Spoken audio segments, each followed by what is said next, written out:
We got unsolved Appalachian Mountain incidents. Grab your blankets if you don't got one. Get it from internetcity.store. Let's do Dennis it. Martin. On the afternoon of June 14, 1969, 6-year-old 60s. Dennis Martin was spending Father's Day weekend with his family in Great Smoky Mountains National Park. Okay. He was there with his father, grandfather, and older brother near Spence Field, a remote high country area along the Appalachian Trail. It was supposed to be a simple family camping trip. Instead, it turned into one of the most disturbing missing child cases in American history. Late that day, Dennis and a few other boys decided to play a prank. The plan was to hide along the trail, wait for the adults to come by, and jump out and scare them. To pull it off, the boys split up. Dennis went one way, the others went another. Stupid young boy. That's sad, bro. A few moments later, the other boys came back, but Dennis didn't. His father, Bill Martin, started calling for him almost immediately and began searching the area on foot. There was no answer. No movement in the brush and no sign of a little boy in a bright red shirt. And this was not easy terrain. Dennis had vanished in steep, heavily wooded mountain country where a child could disappear from view in seconds. If he had wandered off the trail, fallen, or gotten confused, the forest could have swallowed him almost instantly. As if things weren't bad enough already, they only got worse. Not long after Dennis disappeared, a hard rainstorm moved into the mountains. Heavy rain pounded the area, and whatever tracks or scent Dennis may have left behind were being wiped away in real time. By nightfall, the temperature had dropped too. For a 6-year-old dressed for a summer outing, not an unexpected night alone in the wilderness, this was a serious danger all by itself. That's Bro, just that's everything. scary. That's everything scary. piled up and made it Worse. dang near impossible to find him. Yeah. A 6-year-old who's probably just looking for his way out and getting deeper, or he fell and hurt himself, or something. An animal. Or an animal. Bro, yeah. and the scary part is, bro, like, I remember, I think it was Houston or something, or Florida, where like 3 kids had went missing, and like a dude was like, "Nah, bump that. I'm going to find it," and found the kids, and it's like, oh, you talking about the video with the cop? yeah, yeah, and they were just standing there. Yeah, and they were so far off the beaten path. If that dude wouldn't have went, be like, "Yeah, I'm finding them," it could have ended so much worse. So this is sad, dude. And then the rain washing away the evidence. Family members and rangers kept looking through the darkness, trying to find them before the mountains and weather made things even worse. By the next morning, the search had grown into something enormous. What began as a frantic family search turned into a full-scale operation involving rangers, volunteers, Boy Scouts, horse teams, helicopters, National Guard members, and even Green Berets. Before it was over, thousands of people would take part. At one point, around 1,400 searchers were involved in a single day. More than 56 square miles were eventually covered. And after all that, they still found nothing physical to indicate what happened to Dennis. There were leads, but none of them changed the case. For example, small footprints were found in the area and appeared to belong to a child. They seemed to head toward a stream and then disappear. They were Oxford prints, and because Dennis was wearing the same kind of shoe, the prints drew immediate attention. But officials decided they were instead probably left by a Boy Scout helping with the search. As the days passed, darker theories started to take hold. The most famous came from a man named Harold Key, who claimed he heard a terrible scream not long after Dennis vanished. Soon after that, he said he saw a rough-looking man moving quickly through the area with something red slung over his shoulder. Oh, I heard the story. I've heard the story before. They think he got taken. Yeah, I heard the story before. Like, this story is also, I think it's Bigfoot. I think they tie this story with like the kid being kidnapped by Bigfoot and conspiracy theories. Yeah, that's this story. Okay, well that's crazy. That could be number one explanation as to how he like somebody preying on the campsites. Basically, like for example, like what was it? I think it was the Five Nights at Freddy movie where like at the beginning, I think it was Five Nights at Freddy, the kids were getting kidnapped. And I think that's what that reminds me of. Like, dang, that, and it's so easy how it could happen, especially out there. Yeah, basically 670. Yeah. Dennis had been wearing a red shirt, so the account naturally drew attention. But there seemed to be a problem. The timeline and distance did not quite fit well enough. Investigators believe the man Harold described was too far from the place Dennis had last been seen, and too little time had passed for the sighting to make sense. Both park rangers and the FBI ultimately concluded there was not enough to connect the account to Dennis's disappearance. Still, the abduction theory never really died. Dennis's father believed his son had been taken, and a lot of people understood why. A child vanishes in broad daylight, and an enormous search follows, yet not one trace of him is ever found. 1,400 people and nothing? Nothing? That's kind of... Yeah. He either, to me, was kidnapped or fell in a river or an animal. But an animal, they would have had... They would have had something from an animal. They would have found something. Well, unless the rain washed it out. The animal ain't gonna clean. Yeah, it ain't gonna eat the shoes and clothes. It ain't gonna, it's gonna rip them and do all that, but it ain't gonna swallow his ass whole. Officials, however, lean toward a different explanation. They believe Dennis most likely became lost and died somewhere in the wilderness soon after disappearing. It is the least dramatic theory, but it may also be the most likely. An animal attack has also been suggested over the years, usually involving a bear or feral hog, though that theory has always had its own problems. No blood was found, no torn clothing, no obvious sign of a violent encounter. By June 29, the active search was called off. The volunteers were exhausted, leads had dried up, and the mountains had given up nothing. Dennis Martin was never found. That's sad. That's, bruh, it's crazy to be a part of such a big effort. Yeah. Where it's like, oh, we got 1,400 people. We should find it. We're gonna find them. We're gonna find something. And then you find a clue here and there, but it don't lead to nothing. And if somebody else find maybe 1 or 2 clues, don't lead to nothing. I wish the cops would have followed up with both those possible leads. Like even if they felt like it was a dead end.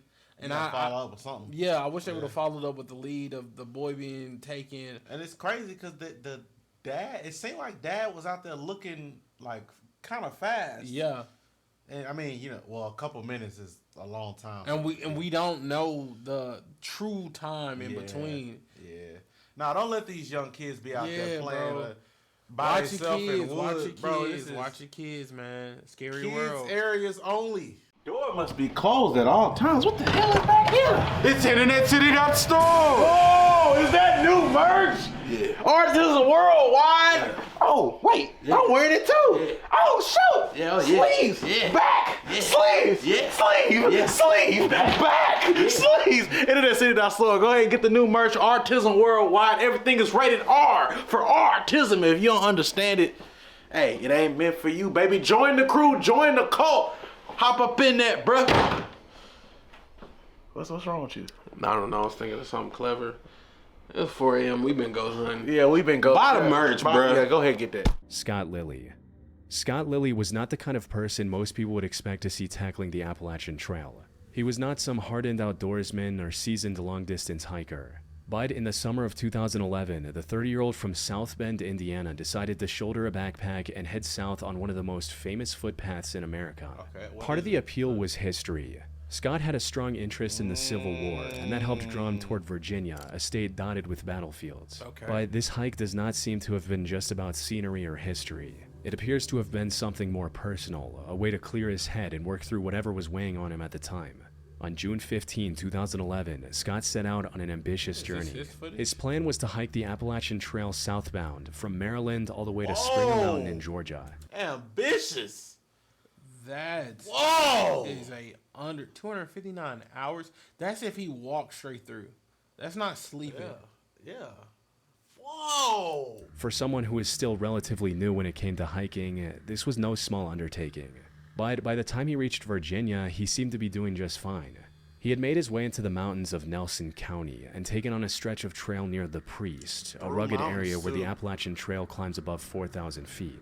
By then, he may have felt like he had found his rhythm. Then, somewhere around July 31, things went quiet.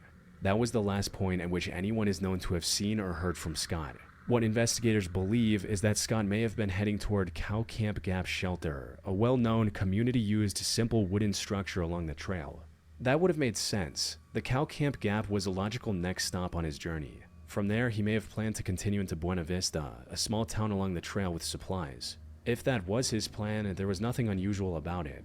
That is how life on the Appalachian Trail works. Hikers move from one shelter area to the next. And sometimes, because everyone is spread out and moving at their own pace, people disappear from each other's view for hours or even days without it seeming alarming at first. It is a very isolating place. So, for a while, Scott's absence may not have looked like a Hey, man, crisis. if you're gonna do this, get you a tracker nowadays. Get you a tracker. Get you a tracker. And I'm somebody talking with the satellite tracker, Yeah. not just cellular. Somebody You that need got to be- the information, like, hey, I may not be communicating with you, but at least have Like, I know the where you tracker. are. Yeah. You're safe. Some biometric Something, data, bro. something, dude. Because you could be a But forester. somewhere in Damn. that ordinary gap, something went terribly wrong. On August 12, 2011, nearly 2 weeks after Scott was last known to be on that stretch of trail, a group of hikers made a horrifying discovery near the side trail leading to Cow Camp Gap Shelter. Wait, what They was that? found a body in a shallow grave. It was Scott Lilly. Right away, it was obvious this was not a simple wilderness death. Someone had tried to hide what happened to him. They buried him. Oh my God. You know what? You remember that other, I think it was a weird camp encounters video we saw?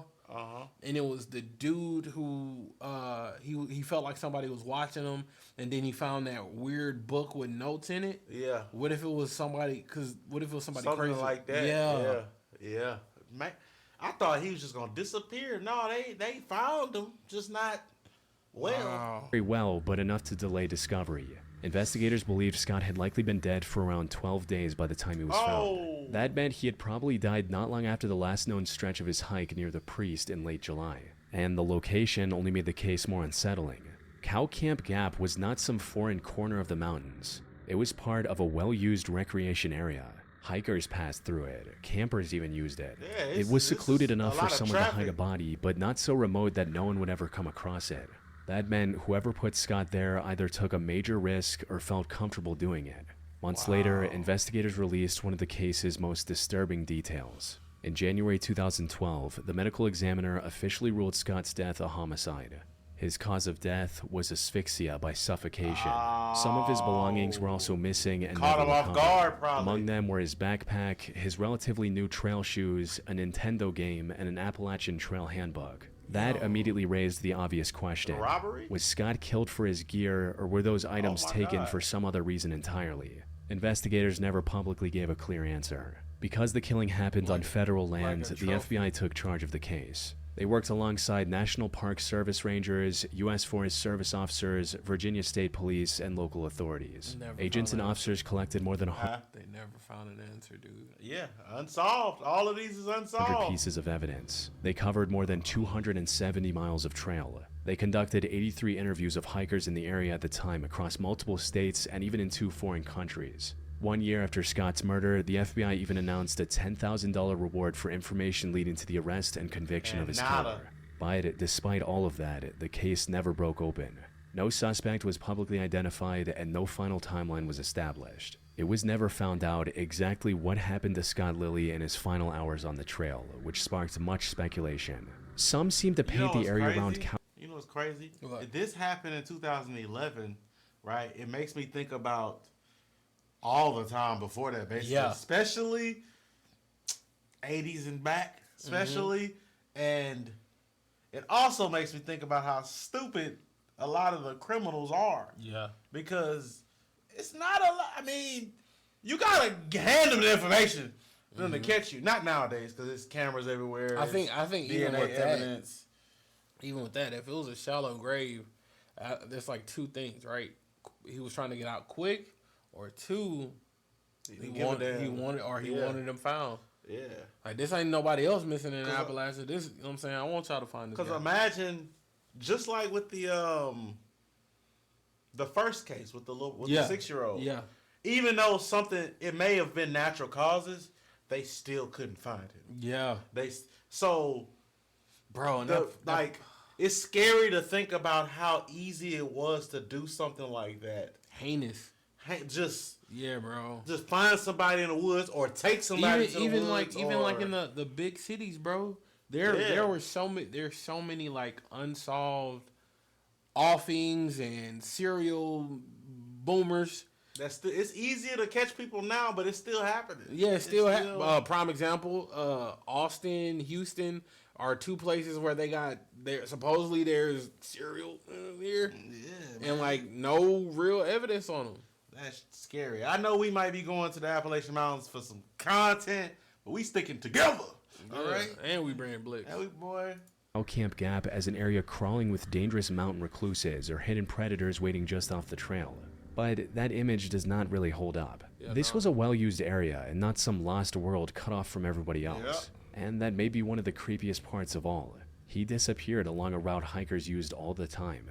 Then, somewhere in that stretch of Virginia backcountry, he crossed paths with the wrong person. And exactly what happened next has remained unknown to this And day. they buried him. They had to wear with they buried Derek him. Luking. Before Derek Luking disappeared into the Great Smoky Mountains, a section of the Appalachian Mountains in March 2012, the people closest to him had already started to feel Same like time something period. was wrong. In the months leading up to his disappearance, his father noticed changes in his 24-year-old son. Derek had started drinking and smoking, which his family considered unusual for him. He also seemed unhappy with where his life was heading. The mystery began on March 15, 2012, when Derek did not show up for work. No one could reach him as calls to his phone went unanswered. A mutual friend eventually alerted his roommate, Ryan, and from there the concern escalated fast. Ryan contacted Derek's family, and the Lukings drove through the night from Virginia to Tennessee. Once they arrived, they started digging through anything that might explain where he had gone. On Derek's computer, they found was trying to searches act related to fast. Great Smoky Mountains National Park. They also found a hotel reservation. That meant Derek had not just disappeared at random. He purposely had made went, some kind yeah. of plan. And for whatever reason, that plan had led him toward the North Carolina side of the Smokies. But why? That was the question hanging over everything from the beginning. 2 days later, on March 17, surveillance footage captured Derek leaving the Microtel Inn and Suites in Cherokee, North Carolina at around 4 o'clock in the morning. He was carrying only a day pack. That was the last confirmed sighting of him. After that, Derek effectively walked out of view and never came back. Inside his hotel room were details that only made the case stranger. His family found a Bible on the bed and a liquor bottle on the floor. It suggested he may have been wrestling with something emotional, spiritual, Had or to be. both. Later that same This is morning, very around 8:30, unfortunate. Derek's white Ford Escape was found at Newfound Gap high in the Smokies, near the Tennessee-North Carolina line. His family came across it by sheer luck while searching for him. Inside the vehicle was a note. Its message was short but chilling. "Do not follow me." But despite this note, people did. He had a plan. Yeah. He for sure had a. He was drinking, disturbed, going through something. He had a plan. Yeah, bro. Because Find by that somebody to talk to, y'all. Yeah. Find somebody who's willing to listen, bro. point, the case no longer looked like a man taking a private trip. It looked like a disappearance headed towards something much worse, and what investigators found inside the SUV only deepened the mystery.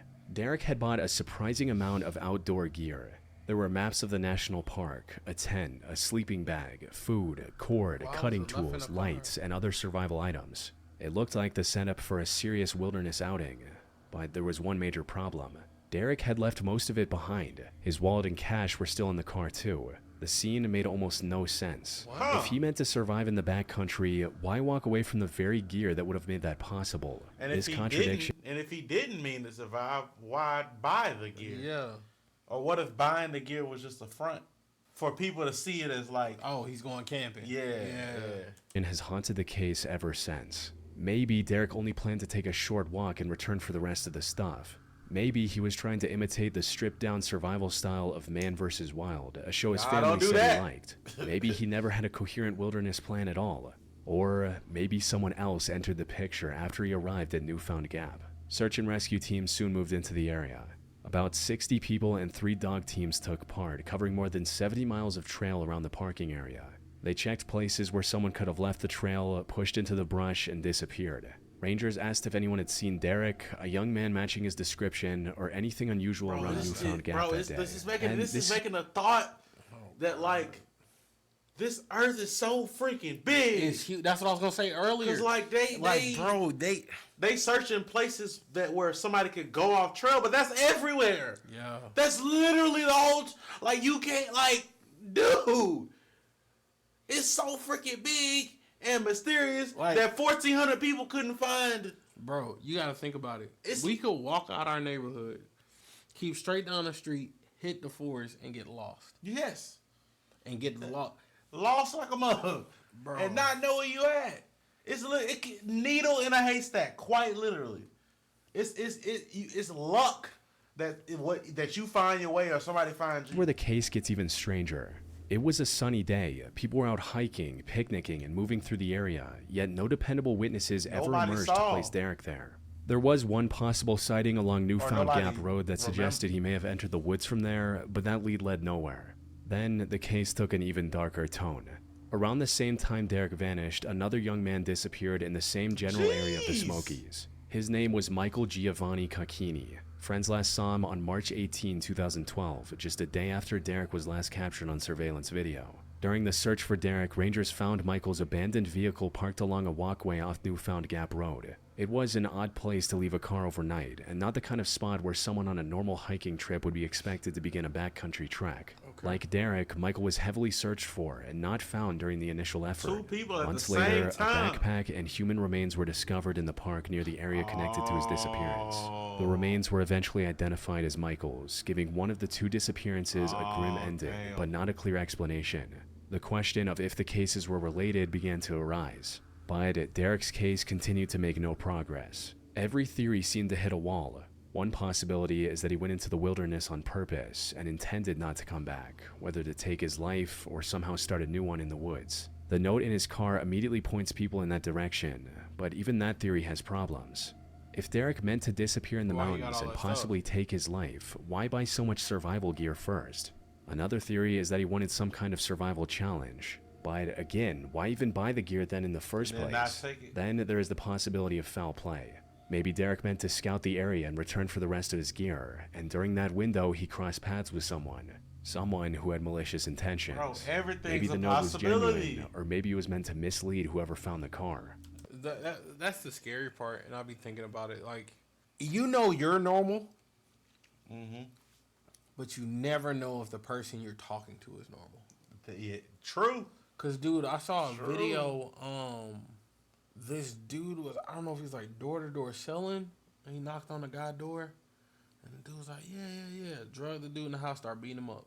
That's Like insane. for nothing. That's insane. For nothing. Oh, you solicited on my block? That's Like, crazy. it's crazy. That's Soliciting nuts. on my block is nuts. That's wild, man. But that theory has problems too. There is no body, blood, torn clothes, confirmed witnesses, riding in or a any definitive helicopter. sign of an attack or abduction. More than a decade later, Derek Liu King is still missing. Bro, probably And the never- families just don't know. Louise Chapu. probably never Louise found. Chapu was the kind of person people remembered fondly. She was 52 years old, a mother of 2, and by all accounts, deeply compassionate. She She seemed loved like the a sweet outdoors, person. forests, mountains, and quiet places were where she found peace. So, She seemed like one of those people that, baby, you ate? Come on now, I ain't letting you go home hungry. That's how she feels. when plans for a hiking trip with friends fell through in November 2001, Louise did not cancel the trip. Instead, she decided to go What? alone. No. She packed up her silver Ford Focus Lord. station wagon, Don't left do it, Quebec, people. and drove south toward New Hampshire. Her destination was Pinkham Notch Lodge in the White Mountains section of the Appalachian Mountains. She planned to spend just a few days there and be back home in time for work on Monday, November 19. It sounded simple enough, but the place she was heading toward had a reputation of its own. Mount Washington is beautiful, but it's also notoriously dangerous. The area is known for brutal weather, lethal cold, and conditions that can turn deadly with Bro, I almost was nervous on a solo trip to downtown Houston. Right? Well, I was in a random Airbnb and I was just walking around the park. and I'm like, When the hell you do this? This was like 2 years ago. What? It was random, but like I'm out there like, damn, like I could be shit, kidnapped. like anything. Like I'm just out. They Like, gonna get me. I'm in like heavily trafficked areas, But cars still. and foot traffic and cameras and stuff. But like still, it's like, and then people be like, "Yeah, I took a solo trip to Thailand." Woman, I understand you a big girl.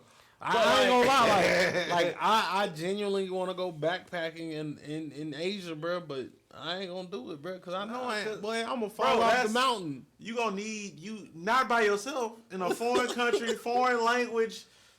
And you don't backpack, Bro, Hell I'm no. gone, bro. Hell a no. warning. Louise I knew lose that. a little weight She had first. climbed Mount Washington before and had grown up hiking and skiing. She crossed into the United States through the state of Vermont shortly before noon on Thursday, November 15. professionals fuck up, By bruh. mid-afternoon, she reached the visitor's center area. Louise stopped in and asked where she could take a short walk to stretch her legs after the long drive. She wanted something easy and brief to kick off her multi-day trip, something she could finish before before dark. she even The did clerk directed her to Lost Pond Trail. It was just across the road from the lodge, a major fact that makes her case so unsettling. Luis had not set out on some extreme backcountry adventure. This was just a short walk. But somewhere between that simple plan and the end of the day, Luis vanished. When she failed to return to Quebec and did not show up for work on Monday, alarm bells went off. Her boyfriend contacted authorities in New Hampshire and the search began. Their immediate thinking was the weather played a part. And at first, that assumption made perfect sense. Luis had gone alone into a mountain region famous for harsh weather, steep terrain, and sudden danger. In late November, even a short walk can become serious if someone slips, gets turned around, or spends too long out in the cold. Everything about the setting pointed in that direction. Bro, it's so big. You can look every direction and still don't know where you Turned at. around or Look spends... at that. You still can don't, look- you can't even see civilization. It's 3 of them out there, and that's still scary because ain't nobody else. too long out in the cold. Even if it's somebody else, you can't see them. Bro, you can't see civilization. You know how Everything about the scary that setting is? pointed in that direction. By the searchers would soon find one important clue. Luis's silver Ford Focus station wagon was still in the visitor center parking lot.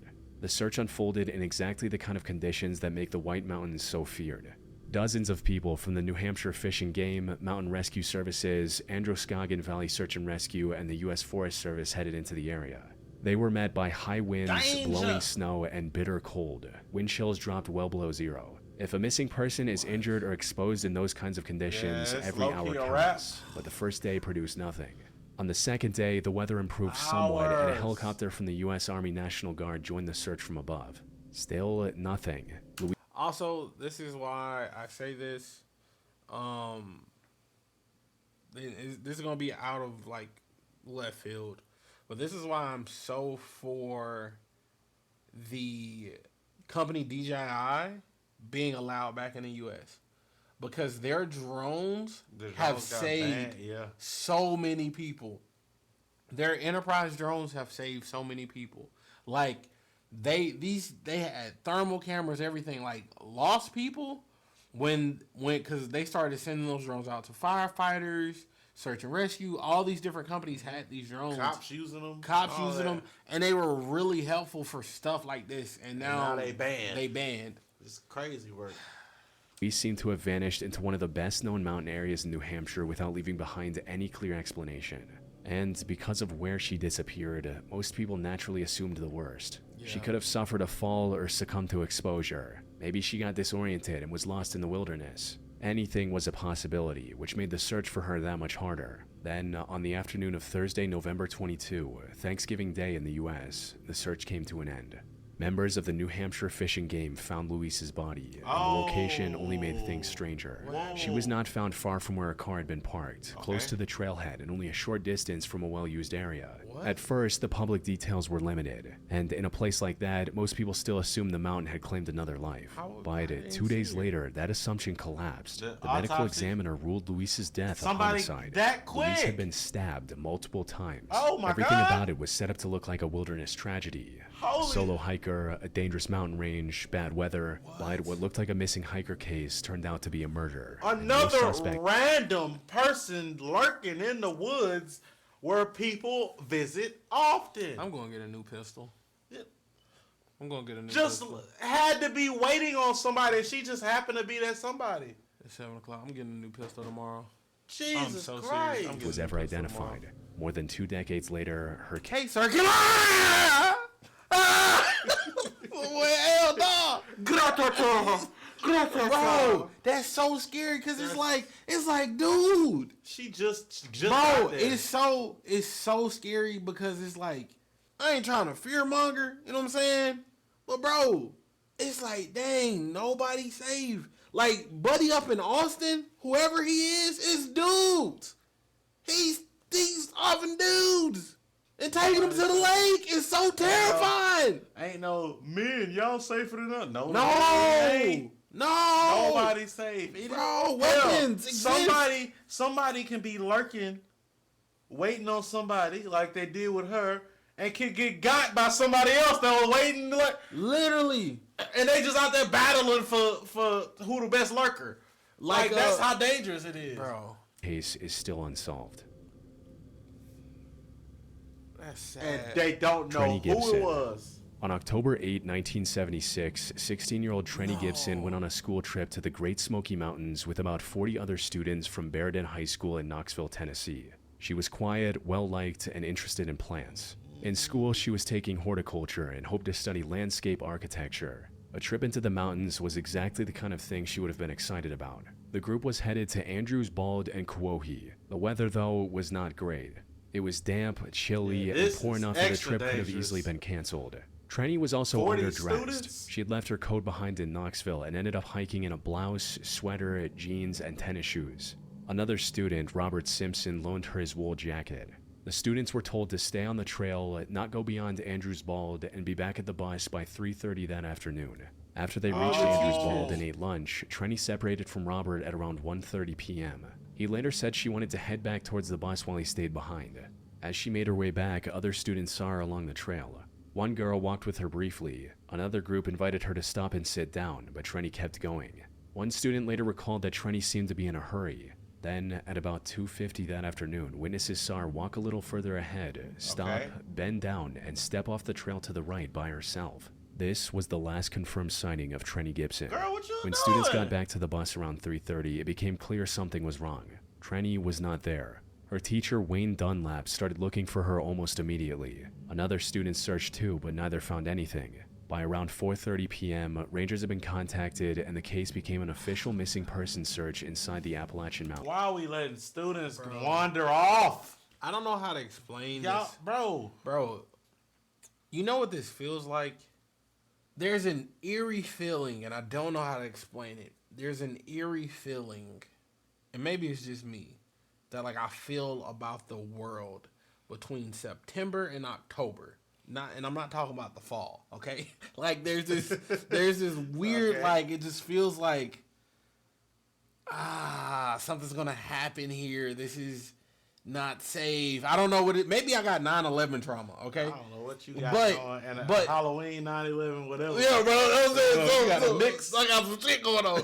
But it's like I'm very heightened in dangerous situations, and I don't know how to tie these two. But like in this current time, like that time frame of the year, I stay home. I don't leave, and I stay home because it always feels dangerous, right? I damn near might be in hibernation. But when I think about this shit, it's like, damn, like that was one teacher. Well, we don't know if that was one teacher. This is the teacher that was looking. Man, it just feels like But regardless, why is nobody being safer? It doesn't feel safe. It doesn't feel safe. In an area, the weather's already bad. Y'all responsible for these other people's kids, Bro, no matter how old they supposed to be. they 16 is still kids. Come on, bro. And the timing was awful. Evening was coming on, and rain, fog, wind, and falling temperatures were moving in. The trails were slick with wet leaves, and visibility was getting worse by the hour. Even so, those looking for her would find evidence that Trenny may not have been alone. Searchers found broken undergrowth near the place where Trenny was last seen. Nearby were 3 cigarette butts and a partially consumed can of beer, Somebody suggesting out that someone there else in may the- have been in that area. The strongest lead came from the Lurking! tracking dogs. After being given Trenny's scent, they followed it past the Kewohee Tower lookout point and toward a spot roughly 1.5 miles away, where the scent then disappeared. Some thought Trenny may have moved toward the road rather than simply wandering deeper into the wilderness. The search grew quickly. Over the course of the broader search, roughly 756 people took they part. find anything, And though? despite all of that, nothing Once conclusive was again. ever found. The FBI opened an investigation and looked into possible sightings that were reported. None of them led anywhere. The dead ends didn't seem to make any sense. She was not alone in the deep wilderness. She was on a school trip on a marked trail in one of the most visited parts of the mountains. Then she stepped off the trail for just a moment and vanished. One theory is that she made it to the road and encountered the wrong person. Others believe someone around her that day knew more than they ever admitted. But nearly 50 years later, there is still no how do body, y'all no live? proven crime scene, How and y'all no live clear with answer as yourselves, to what bro? happened to her. You know, it was sad as hell. Bro, Thelma Melton. not On that. November 25, 1981, 58-year-old Thelma Melton, known to her friends as Polly, went for what should have been an easy afternoon walk in the mountains. Why they let That her day, go by Polly set herself? out on the She's Deep 58. Creek Trail in the Appalachian So was the Mountains other with lady. 2 Oh friends. yeah. The other lady was 55. Pauline Cannon and Trula Gudger. It was one of her favorite Damn. hike mountains with two in the mountains. That day, Polly set out on the Deep Creek Trail in the Appalachian Mountains with two friends, Okay, she Pauline wasn't by Cannon and herself. Trula Gudger. It was one of her favorite hikes, a familiar trail that was well used and easy to follow. The weather was warm, the creek was shallow because of drought, and the trail was busy enough that other hikers were often around. Nothing about the setting screamed danger. At first, the walk seemed normal and Polly was in good spirits. She had even made homemade spaghetti sauce before leaving and expected to be back later that day to finish Side the B. ordinary Now I want some routines of her spaghetti. life. About an hour into the hike, around Oh, facts. 4 p.m., the boy, three we women about reached to the whip. turnaround point and started heading back. And that is where the case takes a strange turn. Polly, who had been walking more slowly than usual earlier in the day, suddenly picked up speed. One of her friends even joked that they weren't going to race her. Polly turned, laughed, and kept going. It was the last normal moment anyone had with her. That sudden keep burst up. of pace stood out because Polly was not young. She was a heavy smoker and had high blood pressure. She was not the sort of person anyone would expect to suddenly power away down a trail for no clear reason. But that is exactly what she seemed to do. going on? She moved ahead of her friends, went over a rise in the trail, and disappeared from sight. At first, her friends were not alarmed. They assumed Polly was joking around or hurrying back to check on her husband, Robert, who was waiting back at the trailhead. But when they came over the same rise themselves, she was gone. Her friends still tried to make it fit an ordinary explanation. But when they got back, and Nah, Robert bro. Nah. I'm like, where the fuck did they go? Where the air? Simple? Oh, yeah. Where Bro, the fuck? I'm not doing these pop-out Where jump scares. you going? I'm not doing these pop-out jump scares. Look, let me tell you something. Look, I've told Mikey, I've told Simba, I have told Majin, I haven't told True. I gotta tell True. Don't jump out and scare me. I'ma shoot you. Okay? I'm terrified of life. Okay? Ah, Mike!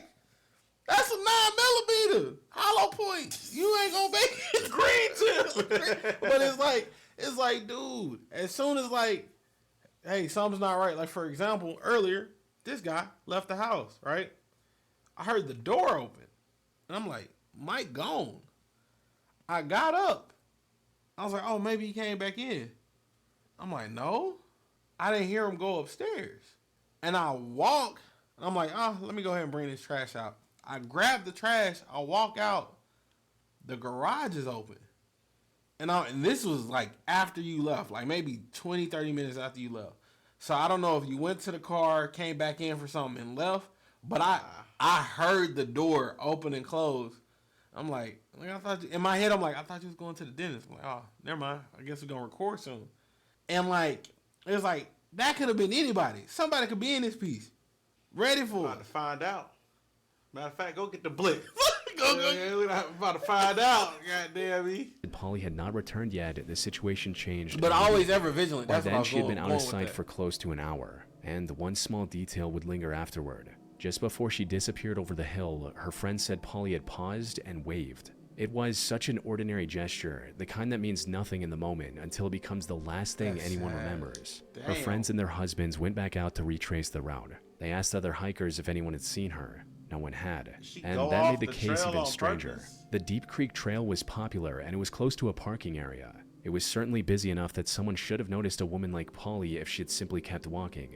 By about 6 p.m., park rangers were contacted, and about an hour later, a formal search was underway. At first, searchers thought they had at least one useful detail. Polly's shoes had a distinctive line across the sole that made her tracks easier to identify, but that clue went nowhere almost immediately. She The trail stepped was off. too busy and too many other people had passed Oh, through. shit, never mind. Investigators couldn't even determine where Polly had left the trail at all. Over the weekend, the search grew. Volunteers joined park rangers, bloodhounds were brought in, and the trail was closed. In the end, roughly 150 volunteers and 9 search dogs took part.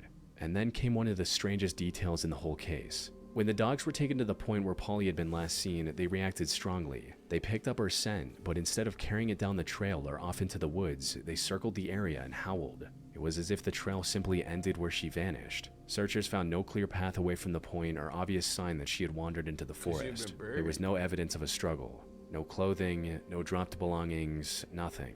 Rangers also ruled out some of the more dramatic natural explanations. The temperatures were mild, so exposure was unlikely. Animals in the area were also not considered large enough to drag her out of sight. Later, once leaves began to fall and visibility improved, a helicopter surveyed the area from above. Still, nothing. The search continued for 5 days and officially ended on October 2. But the mystery only deepened once investigators started looking at Polly's life in the days before she disappeared. A pastor who knew Polly said she had seemed somewhat depressed after her mother's recent death. There was also an issue with missing Valium, an anxiety medication. Robert told investigators that his prescription bottle was gone, raising the possibility that Polly had taken it. This opened the door to a different theory. Maybe she had been more depressed than anyone realized and she meant to harm herself. Or maybe she took the medication, became disoriented, and somehow wandered off in a way searchers never thought of. Some people wondered if Polly ominous now. Yeah, it's like let me get ahead of them because they sped up, turn around, wave, speed off, never seen again. Yeah, because they like if I'm behind them, they gonna come looking for me. If I'm ahead, yeah, that's sad. Had arranged to leave voluntarily, an idea that was built around a few strange facts. She skipped a volunteer shift she was expected to attend. She reportedly made unusual phone calls preceding her disappearance. There was a parking area and a road not far from where she disappeared, and her sudden burst of speed on the trail could look less random if she was hurrying to meet someone. Months later, that theory picked up one more odd detail. A check made out to Polly was cashed in Birmingham, Alabama, where her family had roots. But even that lead went nowhere. Investigators never established who cashed it. And if Polly really had chosen to run off and start over, she did it in a way that required abandoning her medication, identification, clothes, and everyone who knew her. Her family believed that sounded nothing like her. Then there's the possibility of foul play. Her family seemed to lean toward this idea. Polly was walking alone while wearing jewelry, and she disappeared near a road and parking area. In theory, she could have been lured away, forced into a car, or picked up by someone. But that theory has its own problem. Other times in this video. Yeah. Somebody lurking. Yeah. Creek Trail was public and busy, open enough that an attack or abduction should have drawn attention. And yet, no witness ever came forward with a convincing story of seeing Polly attacked, robbed, or taken. Polly Melton was declared legally dead in 1988, and her family eventually held a memorial for her. But the National Park Service still lists her as missing, and more than 4 decades later, the mystery has stayed the same. A woman on a familiar trail walked ahead of her friends, waved once, disappeared over a rise, and was never seen again. Be safe, Please twin. be safe, y'all. Especially in the mountains, in the forest, in the desert, be fucking safe, man. If y'all like the video, sub up. Let us know what y'all want to see next. We'll catch you in the next one. Peace. We got 30 more shocking Appalachian encounters. A woman living on a large, gated, and fenced farm with no nearby neighbors in the Appalachian Mountains captured this eerie video. Oh no. Whoa, wait. That's a whole person. These girls right walked out into the my yard and were watching me. What? Real girl. I'm putting that's a skinwalker. No. Why they so pale? That's not a human. No. She mentions that she doesn't believe she knows these two girls. It's two and of finds them. it highly unlikely that anyone would be there at that time. Many suspect the girls might not even be human, People are crazy. suggesting they could be skinwalkers, That mouth beings that change shape to lure people outside their homes. Considering how unusual it is for anyone to be around, the woman can't completely dismiss that idea. While trekking deep into Bro, see, this is why, like, these monsters know not to do this to me. Because I do them the worst way. I don't even think those are monsters.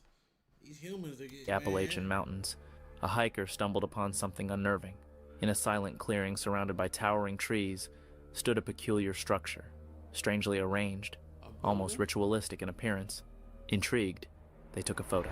But later, upon reviewing the image, they noticed something they hadn't seen in person. A dark figure standing among the trees, silently watching. The hiker was certain they had been alone, or at least, they thought they were. So the question remains, who or what was watching from the shadows that day? While walking his dog through the woods, this man came across something unusual hidden in the underbrush. A small device emitting strange noises. The hell is that? It's solar powered. Question is, what is it doing? That's Chinese? It don't sound like our language. That sounds Chinese. Yeah. Initially, it sounded like static, but soon a pattern emerged. A voice speaking what a friend later recognized as Mandarin. Yup. The whole situation felt eerie, and to this day, the origin of the device and who put it there remains a mystery. hiker Ma Journey set out to reach a remote hunter's cabin deep in the mountains. Crazy part is it could be innocent, but it's since you finding it and you alone, It's scary, it's yeah. scary, especially in the Appalachians, bro. Appalachian. Hiker Ma Journey set out to reach a remote hunter's cabin deep in the mountains. Would never. But as night began to fall, he realized he was still a long way off. Fortunately, he came across an old abandoned tree shelter just in time and chose to spend the night there. What? That decision may have saved him. How far is the wall? I mean, at least he's prepared. Oh, that's wood. Oh. It's like he was prepared, but he wasn't prepared. He wasn't prepared for truly how far it was, but he was prepared with like this if he had to do this. Getting drone shots and all. Hey, production on point though, my boy. Well, technically, he wasn't prepared because That's if he what was, I- yeah, that's if what he I- was on the ground, if that structure wasn't there and he was on the ground, he was dead. Yeah, he was out of He there. was dead. Yeah. Mate, Hey, somebody saved this man's life. oh, they Look, they was gone. They smell you too. Where you at?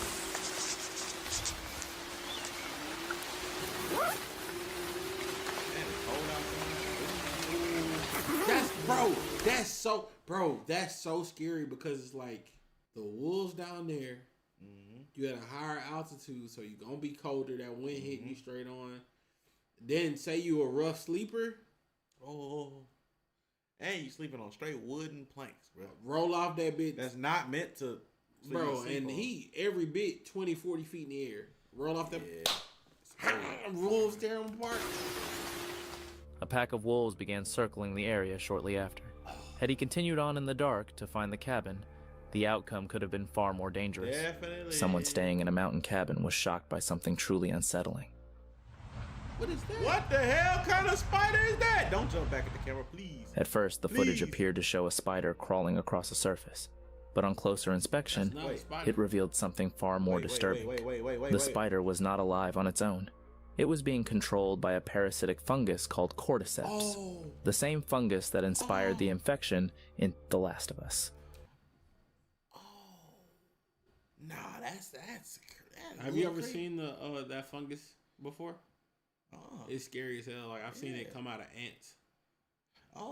I heard of Yeah, it. it's I like heard of it. it's really big in like the insect world, but like Yeah. the fear is it that it can transfer to mammals.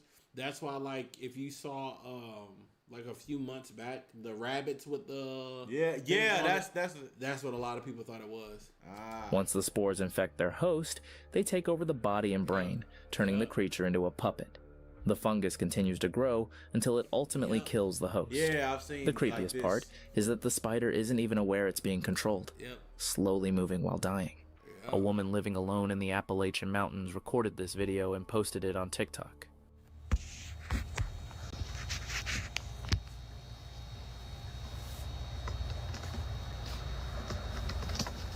You listening?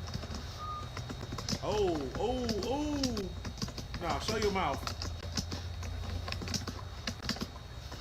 You gotta show 'em out. Yeah, you gotta show your mouth, young lady. I'm not gonna You believe gotta show this. your mouth. Hell no. Hell no. Don't scare us like this if you ain't gonna show that it's not you. And then your name is Morgs Hunting. I don't believe this. I don't believe it. Out here in Appalachia, the rules are clear. If you hear something, pretend you didn't. And that's just I the can believe beginning. that part. If you hear your name called in the woods, don't respond. Don't peek out the window at night if you hear tapping.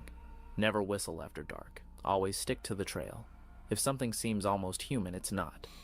And whatever you do, don't talk about it too much. Keep these warnings in mind the next time you I'm visit. telling you, bro. I'm waiting for the moment, y'all. We see something and it's like, oh, this unexplained or whatever. I'm a monster hunter.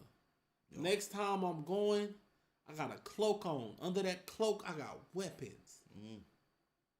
I'm a monster slayer. You know what I'm saying? Sword on my hip.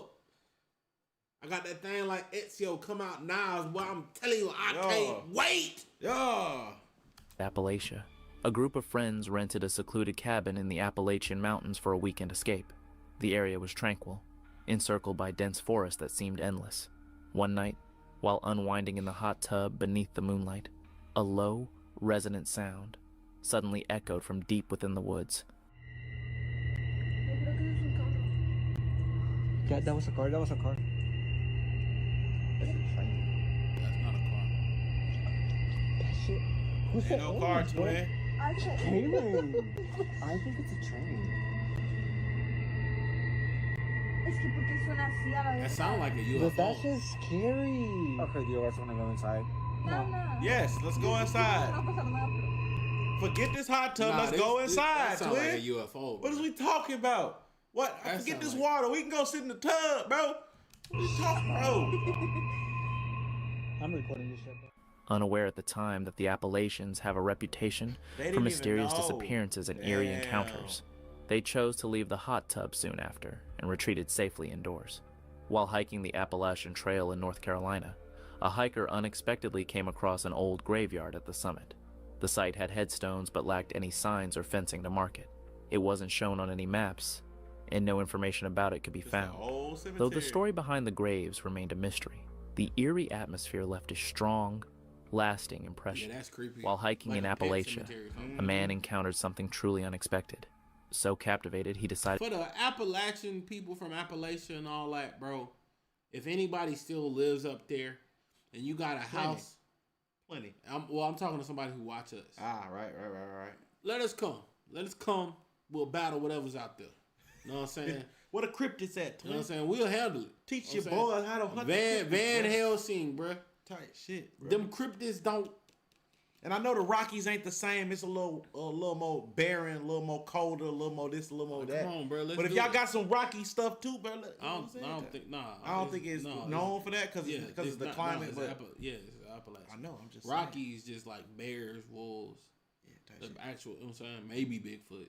Appalachians were poltergeist, I feel Wendigo. I feel like Bigfoot is in Yellowstone. Yeah, Yellowstone. Type shit. to film a video about the encounter. Check it out. Do you hitchhike with bare feet? In the summertime, yes. Whoa, buddy. But not in the winter times. It's not healthy to go barefoot in the wintertime. No driver's license, no identification. What about social security card? I don't have one. No. My parents did establish a social security number for me, and the card said not valid unless signed. So I never signed it. And then I studied the issue, and I decided to revoke my social security number.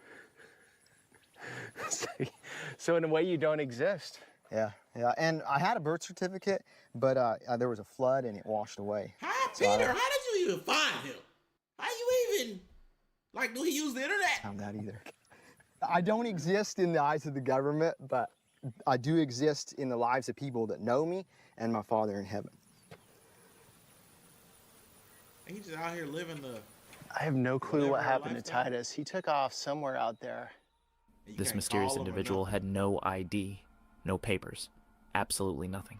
The hiker went on, stunned by who he had just met, unaware of the true identity of the person he had crossed paths with. Who? They say you're never truly alone in the Appalachian Mountains, and a longtime resident firmly believes it. One late night, Who What was if- he it? kept- What if nobody else ever met him? What if nobody else? That would be crazy. What if nobody else ever met him? But it's highly unlikely because he kind of is aware of like cameras and Yeah. it seemed like he aware of what's going on. Yeah. Yeah. captured this chilling video. A motionless figure, standing perfectly still. Whoa! Yet there were no footprints or any evidence someone had Or the been there. face. Only silence. Since then, he keeps the lights dim and the curtains drawn. It's haunting. I would Was it not, and it really there? disappeared. A man living alone along the Appalachian Trail spotted something unusual one night through his cabin window. The fuck is that? Oh, The my fuck is that in eyes. the woods? That's a bobcat for you, twin. That motherfucker stalking you. Nah, that's too big that's- for a body. So when to Hello? go? Hello? A pair of glowing red eyes fixed directly on him. They didn't look like any animal he knew, yet they weren't human either. I'm supposed to be scared, but this is hyping me up. Like, I know we've only hunted ghosts so far, but I'm ready to hunt some cryptids. I'm ready to go. Send me to Appalachia. I'm gonna send you by yourself. No, you said whoever live out there, let's go. And I'm gonna send you. Mothman, Wendigo, I'm Bigfoot, gonna send you. Liarona. I'm gonna send you by yourself. We hunting cryptids on City Boys, chat. We doing it. I'm gonna send you by yourself. More ghost hunts are coming to the channel, but we hunting cryptids. We doing it. No cap. Let's do it. I don't know This why I'm wasn't not his scared. I'm first hyped. unsettling experience in those woods, and likely wouldn't be his last. While out hiking, a man was recording his walk when a bear suddenly began chasing his dogs. What? Realizing the danger, Yeah, that he bear acted mace. fast. That bear mace. Spotting the bear charging, Oh, I remember this. he I quickly think- deployed no. bear spray to protect both I himself think I've and seen his a video pets. similar. The No, spray I've seen worked, this video. driving the bear back and stopping the encounter from turning Yeah, poor tragic. dog got hit. Fortunately, no one was hurt. Dustin Frazier, a TikTok creator, Oh, this. and a Yeah. They did end up saying that they believe he was faking it. Oh, okay. Yeah. friend went exploring Elkmont. Because there was we saw the same video together where he walked through the diner and it was something on the ceiling, like it was a face on the ceiling. He did another thing where he it's called like the egg test, where you crack egg into Oh yeah, and it was black. It was blood. One, Yeah. In the Appalachian Mountains, Maybe a it was long black. abandoned site shrouded in ghost I stories remember and an eerie egg test legends. in a ghost video. But things quickly took a strange turn. Now she fucking works. Okay. Maybe she's just cold. I'm cold. Who's talking? Who is it? Two people? A closet. Yeah, it's two people. Okay. No.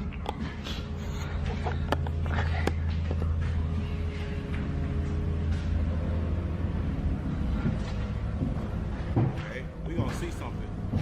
We are gonna see. That's the camera glitch.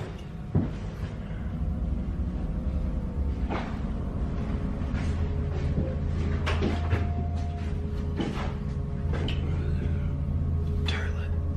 That's not a toilet. They don't be toilet like that. Did you see me? Oh, lights out again. Chat, is this where? Did you hear that? I don't believe this. It sounded like him though. It sounded like him saying, "Did you see?" Yeah, I don't believe it. Yeah. This one.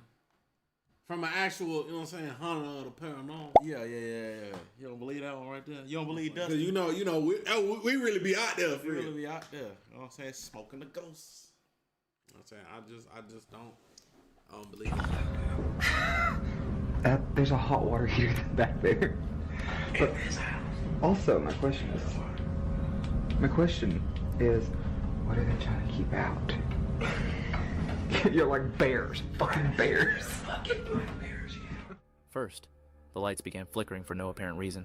Then came the unsettling noises. And then, this happened.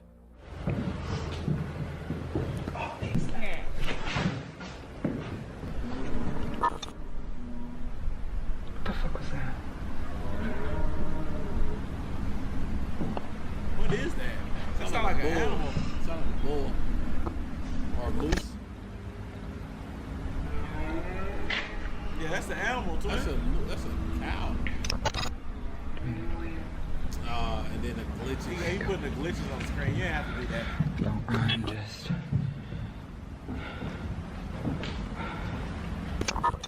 Oh, y'all got the door open of the house? Yeah, bro. I'm not.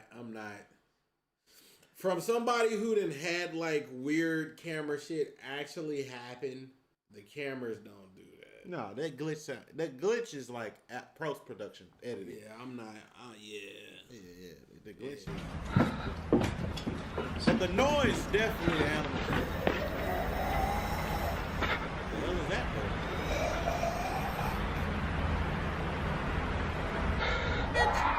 Oh, that's a As person. panic set in, they That's a person.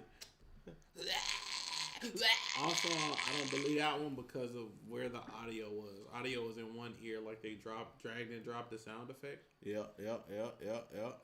Yeah. ran. And that's when they spotted it. A figure watching them.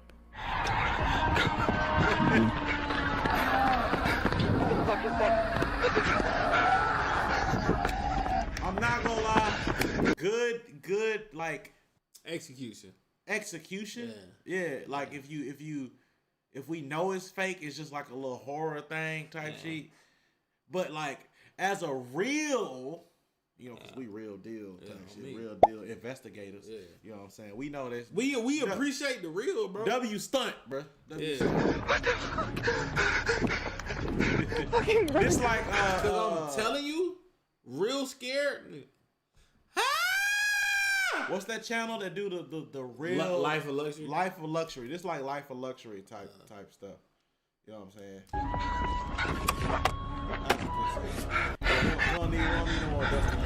All just a prank? Or had they stumbled into something far more unsettling at the wrong place and time? Sydney, a solo... Or that could be a great prank. That could be a great fucking they could prank. be pranking them. Like that, like the other people that the girl that pranked the other guy. Oh yeah. That could be a great prank too. Went back to one of her earliest campsites deep within the Appalachian forest. Upon arrival, the area was deserted. She pitched her tent and started preparing rice and chicken. Suddenly, an unusual noise echoed through the trees. Ooh. Is that? Ooh. Bobcat. Bobcat. Yeah. Or cougar. Bigfoot noise. The woods Despite just the creepy eerie in sound, general, bro. she chose to spend the night. And luckily, nothing else occurred. A lone hiker captured a video while trekking through the Appalachian woods, providing no context, just the unfiltered moment.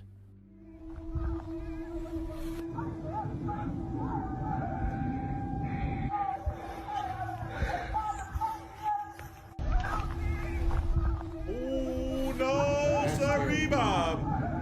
I'm sorry. In the middle of the night, in the middle of the Appalachian, I can't help you with nothing unless I can see that you human right in front of me and you need it. Other than that, if you out in the distance, you know what I'm saying, type shit, I apologize. You know, if I can't tell you, you know, that it's not a trap. Though the forest appears normal, the sound is eerie. A human voice pleading for help. But it sounds strange and unsettling. Yep. The hiker didn't pursue the source or explain what was heard. The video remains an unsolved mystery. A man living near the Appalachian Mountains usually hikes alone and had never come across anything out of the ordinary until this one occasion.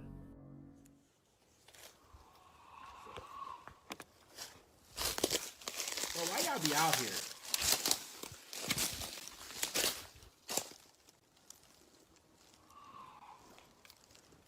I can't tell what that is. Man.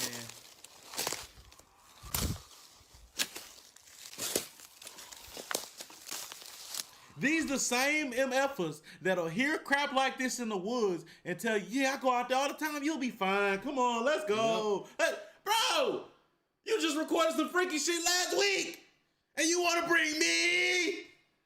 Man. He captured a scream unlike anything he'd ever heard.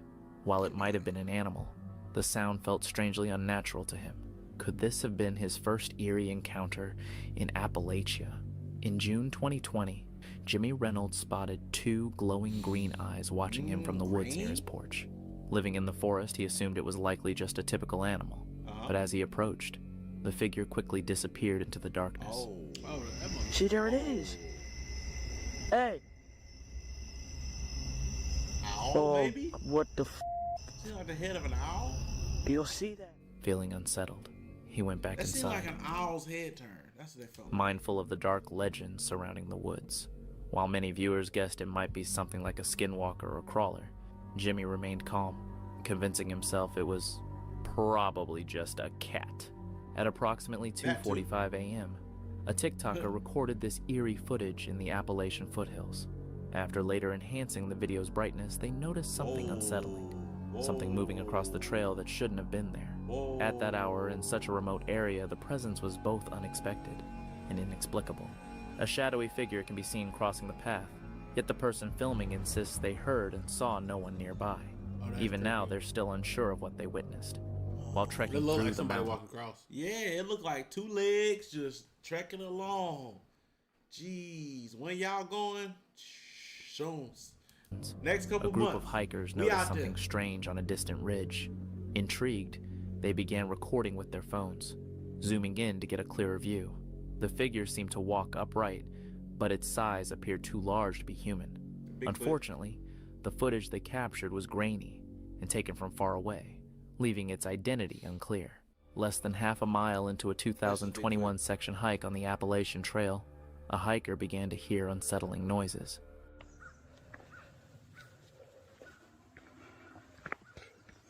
Is that a moose? Is there mooses? I don't think it's mooses. Moose, elk.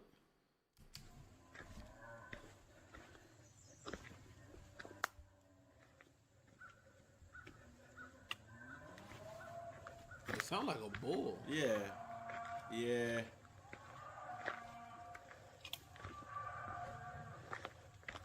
Or an elk.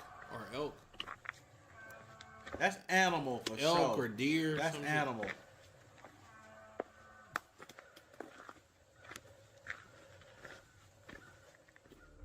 Every nerve was on edge as the trail remained deserted, and the sound seemed to draw nearer, as if something huge was lurking just beyond the tree line. Fortunately, it turned out to be only cows. Not everything out there is sinister after all, but it's still wise to stay cautious. Deep in the Appalachian forest, a group came across this site. Alright guys, check this out. We're out here in the middle of the woods, Built it. and we found this tunnel. Dude, look at this. Yeah, Oh, he crank. yeah, I'm not doing that. This nigga already in there. I'm not doing that. We found this tunnel. Look, I'm not as doing my that. buddy's already in the freaking tunnel. I'm not doing that. No way. Oh, there's wind. And it's a crouch and it's wet. Oh, It goes deep too. Whoa. what They're like is this? formation steps. Look You at can this. slip so easily on that. Although debris blocked the entrance, a constant breeze flowed through the Debris? gaps, suggesting the passage opened into something. You mean debris? Huh? You mean debris? A constant breeze flowed through the. Although debris blocked the entrance, a constant breeze flowed through the gaps, suggesting the passage opened into something beyond. The atmosphere was unsettling and unnatural, almost as if the place wasn't meant to be discovered. They never uncovered the reason for its existence. Living deep in the mountains more than 500 kilometers from the closest beach, this couple never imagined what awaited them one early morning. Around 5 a.m., the wife went to the kitchen to get a glass of water and suddenly screamed. Her husband hurried in and was stunned to see a huge crab slowly crossing the floor. With no open doors and no clear explanation, some suggest it might have come in hidden inside a box. Still, the question remains, how did the crab end up inside their home? In 2014, a group of kids were playing in the snowy forest when one of them noticed something unusual near a treehouse. Anything happening? What is that? What? Oh! What? It's like a bear! Oh! What is right it? there. Crap, where is it? Oh my I God. seen something move. What is it? Oh God, I saw it again. It looks like a Bigfoot. Oh crap, it's there again. Yeah, boys, it's Bigfoot. Yes, sir. Oh, Cameraman yeah. need to be fired, It bro. better not be invading our You house. sound like you're 7 years As old. they filmed, I'm just they kidding. I captured wonder, a. bro, when we do come face to face with Bigfoot, Right? how we gonna defeat it? Shotgun. I don't think he's immortal or anything like that. Put that slug right there. Oh, hey, no rifle action. We carrying shit that's gonna. Hey, if my aim a little off, it's gonna take you out. And then if I need to pump, and I'm gonna shoot. Aaron gonna shoot while I'm pumping. I'm gonna shoot again while he pumping. Pause, and it's up. Yeah. It's up, bro. Large dark figure moving upright among the trees. Initially, they thought it was a bear, but the video suggested otherwise. The figure disappeared bear, swiftly, bro. yet Y'all it left heard it. behind enormous human-like footprints in the know, snow. bro.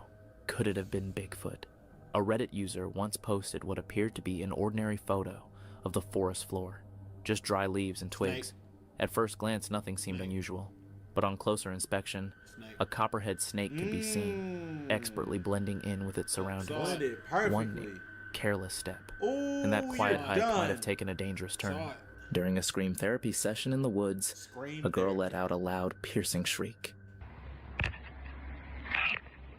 It's also why you can't trust the woods. Oh shit!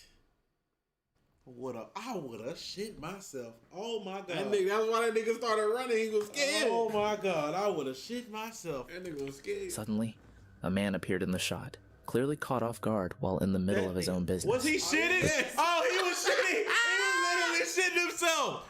Nah, she scared the hell out of my dude. Timing was uncanny, and his panic was unmistakably genuine. Reddit user individual insect722 received a Ring camera alert early one morning. Thinking it might be an animal, they checked the footage, only to see something far more unsettling. A person, dressed entirely in white, wandering around their property. They had recently moved to a remote area. No nearby neighbors, no passing traffic. Their home is perched alone on a fenced hill surrounded by dense forest. While they'd felt slightly uneasy before, this incident took things to a whole new level. So, who was that figure? And how did they get onto the property? In January 2022, a hunter exploring the Appalachian Mountains recorded something unusual. It'd be stupid to walk out here in a suit. You'd get shot. It'd be very stupid to act like Bigfoot. Actual. Look. His hair's gray and black. Is that gray or is that snow? I'm shooting.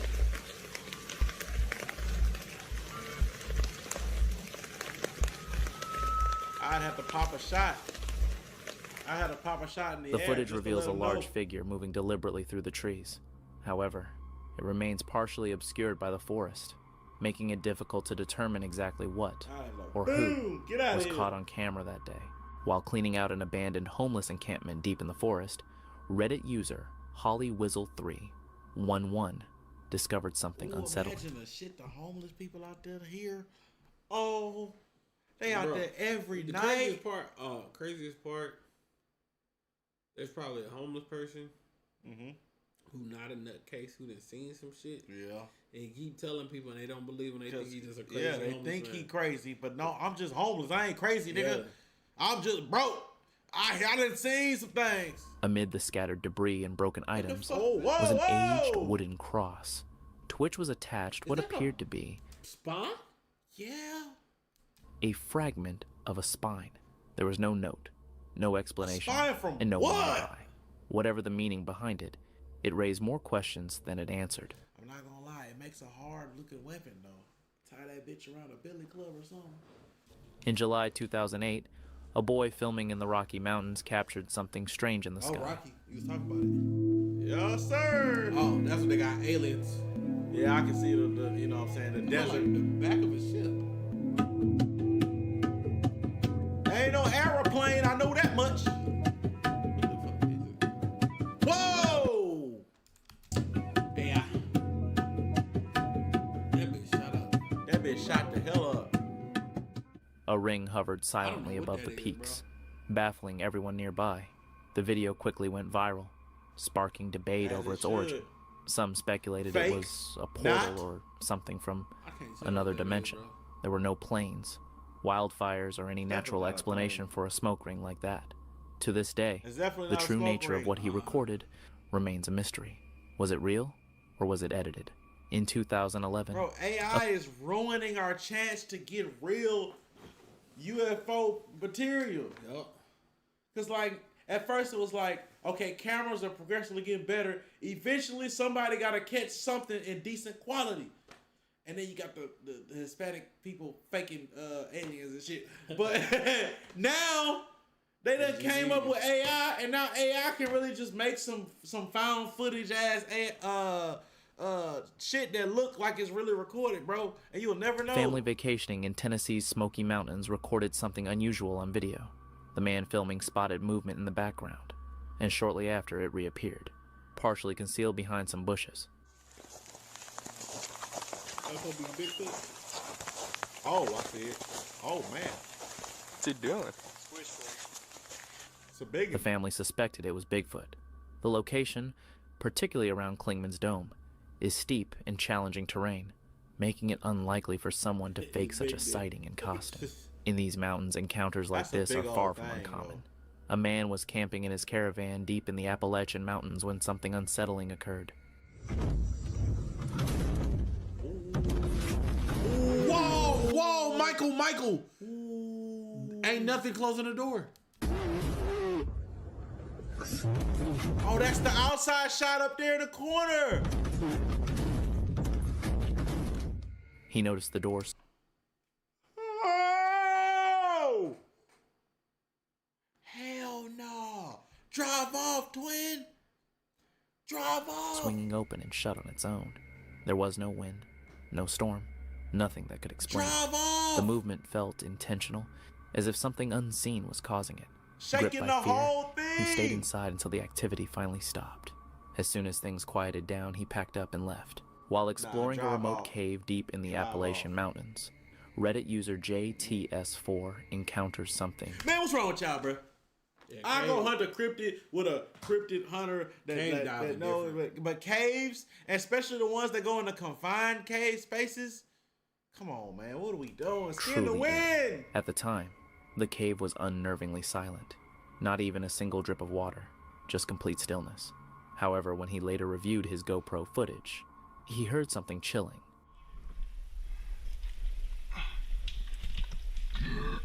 Ooh, what is that? That ain't him.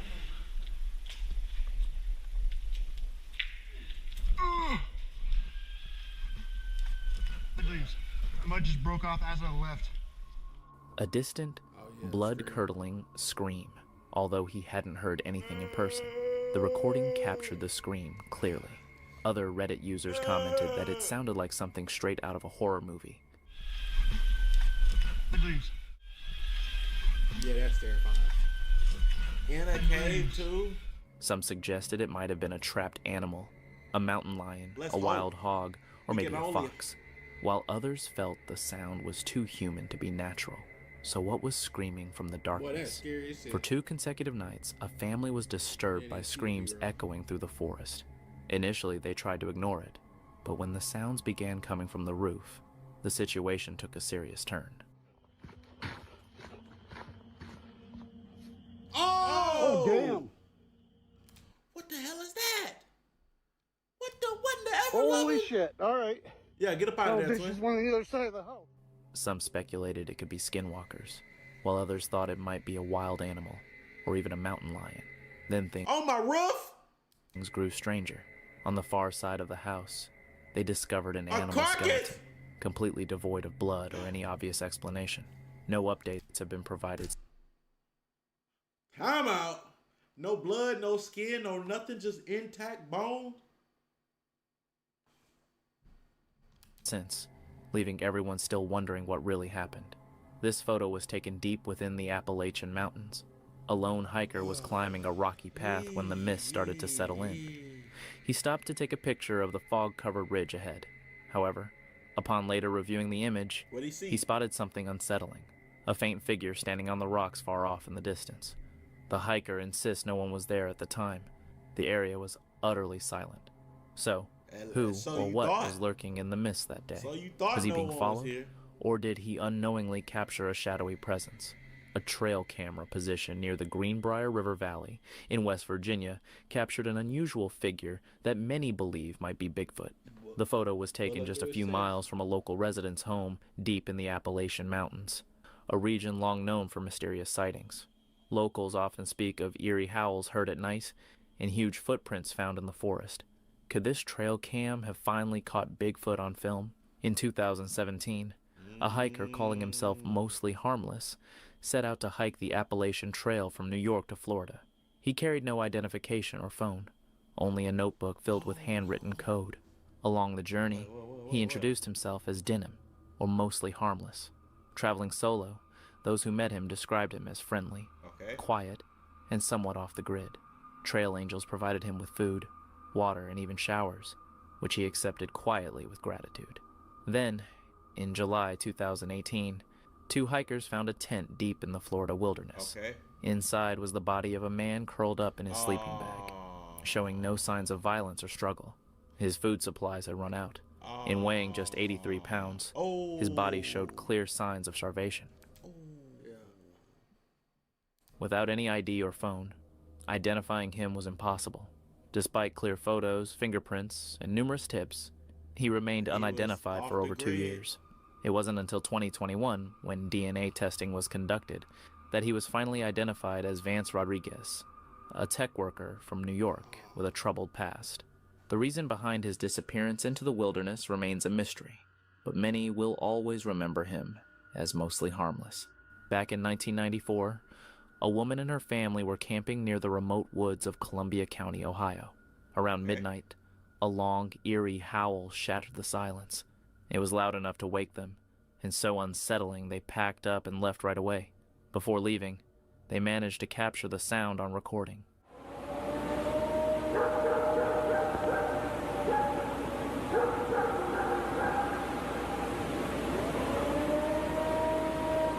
That's some purge type ish. That sounds like a tornado siren, horn. yeah. Either way, pack the hell up. Pack the hell up, bro. They did the right thing. The howl didn't match any known animal.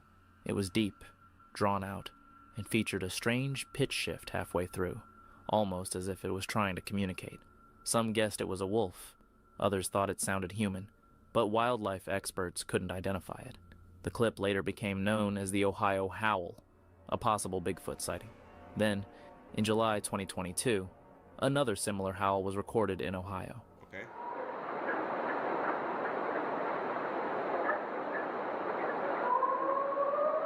Oh, maybe it wasn't. That is a howl. Yeah. Because it's been the recording. Wow.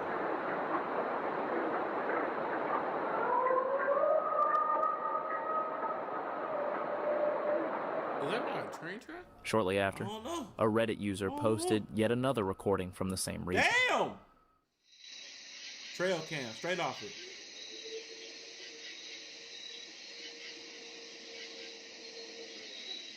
Oh, yeah. What's your take? Appalachian gonna be fun. Appalachian gonna be fun, baby. Yes, sir. We got some scary Appalachian mountain encounters caught on camera. Ooh! The Appalachian Trail is supposed to be an escape, a path where the world's noise fades into wind in the trees. But on May 10th, 2019, in Virginia's Jefferson National Forest, that path became the setting for a horror story 4 hikers never saw coming. Okay. One of them was 43-year-old Wait. They show pictures like this. Hold on. Somebody ain't making it. Stronghold Sanchez Jr., an Army veteran. After deployments and years of PTSD, he turned to long-distance hiking as a way to cope, finding comfort in the steady rhythm of walking and the trail community around him. Another man was out there too, 30-year-old James L. Jordan from Massachusetts, a man He looked like that's a mugshot. He looked like one of them crazies. that would become a crucial part of the tragic demise of 43-year-old Sanchez Jr. However, the story really began weeks earlier, when several hikers reported seeing a distressed man wandering the woods with a guitar. One hiker later told the court that the man was acting disturbed and unstable, playing his guitar and singing. Bro, that's the dude that was doing is that the dude that was doing the traveling? On the evening of May 10th, 2019, Sanchez, a Canadian woman, and 2 other hikers encountered Jordan. He was rambling and singing, unnerving but not yet violent. They moved on and set up camp miles away, believing they'd left him behind. They hadn't. He done walked Sometime after midnight, the quiet woods filled with his voice. He had found their tents. 4 small shelters glowed faintly in the dark. Outside, someone paced around the campsite. Jordan began shouting at the thin walls of nylon, threatening to kill the hikers and harm them in their sleep. Okay, see? That's crazy. Bruh. That's nuts, bro. Inside, fear spiked. The group decided to pack up and leave, hoping to slip away and put distance between themselves and this man. Yeah, get up They out of there. unzipped their tents and stepped onto the trail. You know who you Jordan look like? was The tent. Oh, look at this crazy mother. Look at him. Sicko. waiting, holding a 17-inch long knife. The confrontation exploded. 2 hikers managed to break away and vanish into the trees. They called 911 at 2:30 a.m., saying that they were being chased by a man with a knife. However, Sanchez and the woman stayed, trying to calm him, to talk him down. It didn't work. In a sudden burst of violence, Jordan lunged. In the headlamp's narrow beam, the knife flashed again and again. Sanchez was stabbed repeatedly and collapsed on the ground of the trail he loved, mortally wounded. The woman saw him fall and ran. She sprinted along the narrow path, heart hammering, footsteps closing in behind her. When she finally stumbled and turned, Jordan was there. She threw up her hands to surrender. He stabbed her several times before she fell down on the Appalachian Trail. On the cold ground in the dark, she laid motionless until Jordan walked away into the trees to look for his dog. Only when the woods fell silent did she move. She had played dead. Injured and alone, she forced herself to her feet and started walking. She made it miles through the darkness before reaching 2 other hikers who could call for help. Rescue teams hiked in to evacuate her and to recover Sanchez's body from the remote campsite. Hey man, you might be an outdoor explorer, but something need to be on you, bro. Something need to be, whether that's a knife that's double as protection and for food or whatever. Yeah, bro, I'm not gonna lie. Like, the camping stuff seems fun, but it's so scary. Like, I'm never going to do the deep in the woods. Bro, never. Bro, come on, bro. Have something on Jordan you, didn't disappear into the mountains. Law enforcement tracked him through the forest and arrested him in the early morning hours. Crazy. Federal prosecutors charged him with murder and assault with intent to murder. Bro, he's so crazy he didn't even run for real. He just walked off and was doing whatever the hell he was doing. He did it and just. Bro, and that was an innocent man, dude. Innocent, everybody. This is also part of Skin to Win, people. Yeah. It's not just when it's ghost and it's a joke or whatever. Bro, if he up here walk up on your campsite, I'm gonna do this, I'm gonna do that. Hey man, relax. Nah, I'm gonna do. Get up out of there. That's crazy, bro. Crimes that typically mean spending the rest of your life behind bars. As doctors and attorneys examined Jordan, a different picture emerged. Court records describe a history of severe mental illness. Psychiatrists diagnosed him with schizoaffective disorder, and a judge at one point ruled he was too unwell even to stand trial, sending him to a federal medical center for treatment before he was finally found competent. In April 2021, in a federal courtroom far from the trees where the attack happened, the case reached its legal conclusion. Instead of a jury trial, both sides agreed that Jordan would plead not guilty by reason of insanity. A judge accepted the plea, finding that at the time of the attack he was unable to understand the wrongfulness of his actions. That didn't mean he walked free. No. Under the court's order, Jordan was committed to a secure psychiatric facility. He will only be released if a judge is convinced that letting him out would not create a substantial risk of serious harm to. Don't do that. Don't release him. Don't release him. But yeah, you could tell he crazy by the way when he did it. He just walked off. He wasn't hiding. He was just. That was just a part of his day. That was just like. All right, where's the next? Others, a standard that could keep him locked away for the rest of his life. The Appalachian Trail continues without him. Hikers still pass the quiet stretch of forest where this attack happened, most of them unaware they're walking over the ground where Ronald Stronghold Sanchez Jr. spent his final night, or that a wounded woman once staggered past in the dark, fighting to stay alive.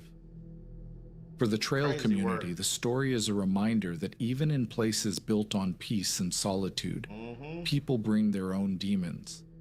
Sometimes they hike to heal, and sometimes, as on that night in 2019, those demons break loose. Yeah, they said it at the beginning. That also I'm brings pretty sure, but I just didn't realize. that also brings me to the guy. They do overlanding in one of like the videos. It's a random dude I found on TikTok. He said he heard somebody outside his car and like they was banging on his window. When he woke up, his tire was flat. Like somebody slashed his tire. Trying to trap him there. And he was like, luckily, he was like, he heard him. He was like, hey, you out there, better leave me alone or I'm gonna shoot you. He was like, he racked his gun and he heard the footsteps scurry away. And he was like, he didn't go out there till the morning. And when he went out in the morning, somebody had cut his tires. But he kept a patch kit with him and an Instaflate kit. Patched it, inflated it, and he said the whole time like he was shaking with his gun because he knew like somebody. It was a setup, bro. Yeah, it was a setup until he heard that. Oh, my fault. My fault. I came with a knife, but I ain't come with one of them. On March 1st, 2022, two brothers from the channel Squatch TV were out exploring the Appalachian woods alone at night. And it didn't take long before blood-chilling screams began echoing through the silence. Instead of running, the brothers became even more intrigued. Determined to find out where or who those screams were coming from, they decided to head deeper into the darkness to investigate.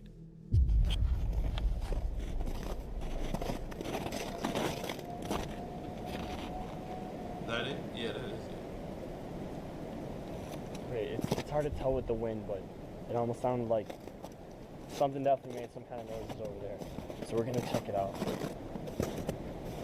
Occasionally snowmobilers come through here, but other than that, it's pretty remote. This is an abandoned train bridge. Oh, nah, you're not catching us going deeper for that. For that? Oh, hell no. No, like we went to Goldman's Bridge and we heard the gunshots. We wasn't going looking for the gunshots. We was there for the bridge, but you ain't see us going in the woods. Where the gunshots come from? Where the screams come from? Man, hell no. Okay. Only a few seconds later, the screams start again, sharper, closer, and far more unsettling. Almost immediately, trees and branches in the distance begin to sway, as if something is moving through them, either coming out or slipping away from the brothers.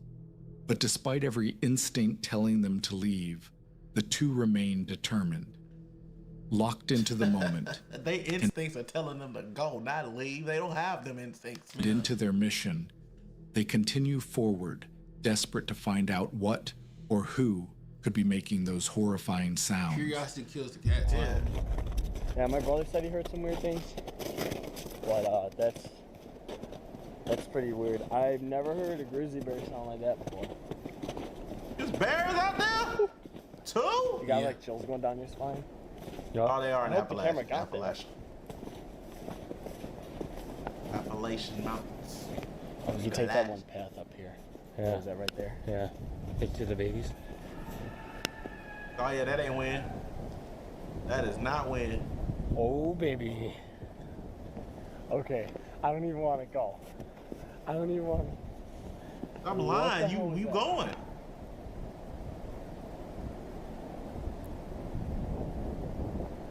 Dude, this. The scary part about shit like this, bro, that could be somebody really in danger. Mm-hmm. But it's sometimes safer for you not even to go. Cause that could turn into danger for you. Yeah, bro. And what I found out, bro, I think it was a cut from a documentary, and I don't know if this is true or not, but a lot of the people that go missing in the national parks, right? One of the like possible scenarios or running themes or running stories that goes with it, that some of the people who are like veterans and shit like that, it literally, a lot of like one of the like theories is like they see something they're not supposed to see, like either gang members or cartel members or whatever, like offing somebody, and because they're there and they see them see it, they get off too. Yeah, I can see that. And that scared the hell out of me. I'm like, bro, wrong place, wrong time. Wrong place. You got your knife? What the fuck is that? And then it happens again. Louder this time, with a sound so terrified it freezes them in place. In an instant, the entire atmosphere shifts. One of the brothers hesitates, quietly debating whether this is even a good idea anymore. But with a knife in hand and determination pushing them forward, they convince themselves nothing too bad could really happen out here. What they didn't know was that the most terrifying part of the night was still ahead of them. As they climb the earth bank, darkness swallows them whole, yet the sounds don't stop. Okay, so we've been hearing some really fucking spooky shit. Hey, he had the exact same boom we got. I'm only giving it like maybe 5 more minutes. So we're walking. Well, just turn In the around. middle of the woods, about half an hour from my house. I only got a knife, but that's not gonna stop or whatever this is. How does it get worse? It's coming from up there. I don't even know if I want to. We'll see what it is, but at the same time, it's like, I mean, this is like something unknown. Let's be safe how long we're out here, because I think there's a storm coming.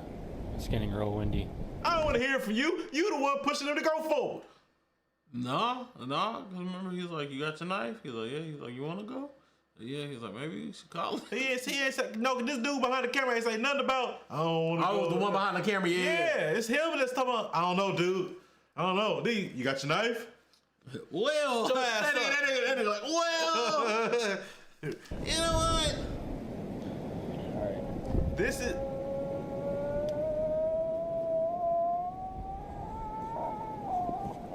Go. That's pretty loud. That's close. That a fawn? Go. That's a deer getting. That's a baby deer getting munched on. Yeah. That's a deer. If you ever go to the never mind. Just know there's a subreddit. But animals being animals. Man, Jesus. Man, you want to talk about Scar?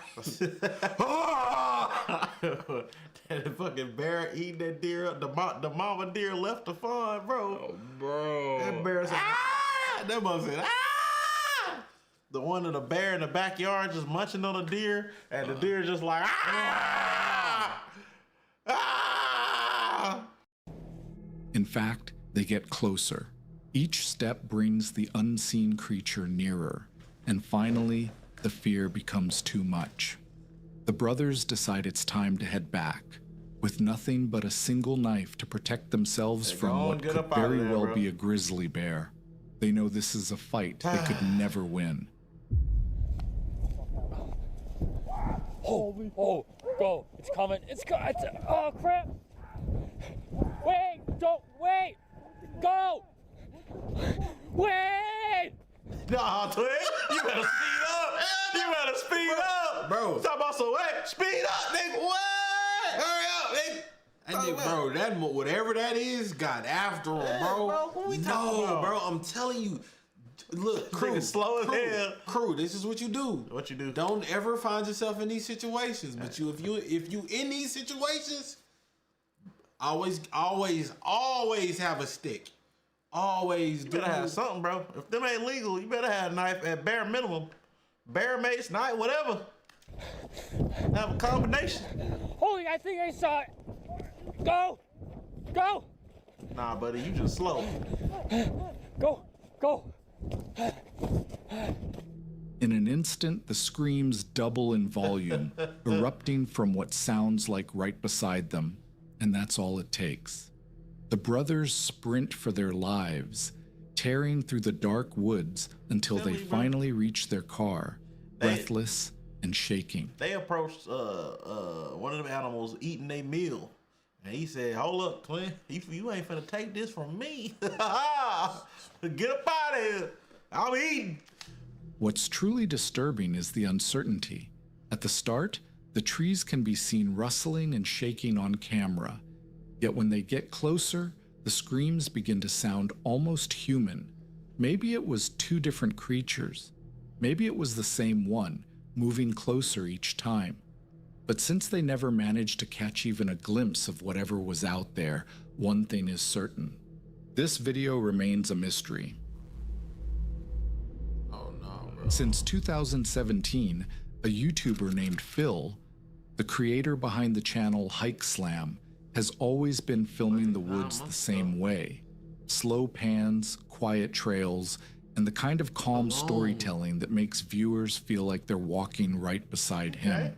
For years, his trips across the Appalachian Trail blended together into a familiar rhythm. Pack light, set up camp, enjoy the silence. But on the night before Thanksgiving in 2021, that routine was interrupted by something he hadn't expected to encounter so close to home. The video he uploaded from that trip didn't open with gear talk or scenery. Instead, Phil sounded unsettled from the start. He explained that the hike had taken a turn he wasn't prepared for, and the footage that followed made it clear why. Early on, as he moved through a quiet stretch of woods, he began coming across plastic containers on the trail. Each one had writing on it, short phrases at first, then full lines that didn't seem to belong out there. It wasn't litter from campers or forgotten food wrappers. Someone had been leaving messages. A little farther in, the handwriting changed tone. The notes mentioned names, dates, and ideas that were hard to follow. The weirdness continues. I was a hiker that hiked alone. What the hell?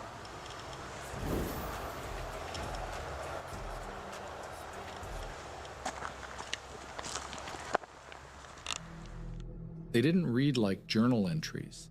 They leave it. They prop that up with the rocks. Make sure it didn't fly away.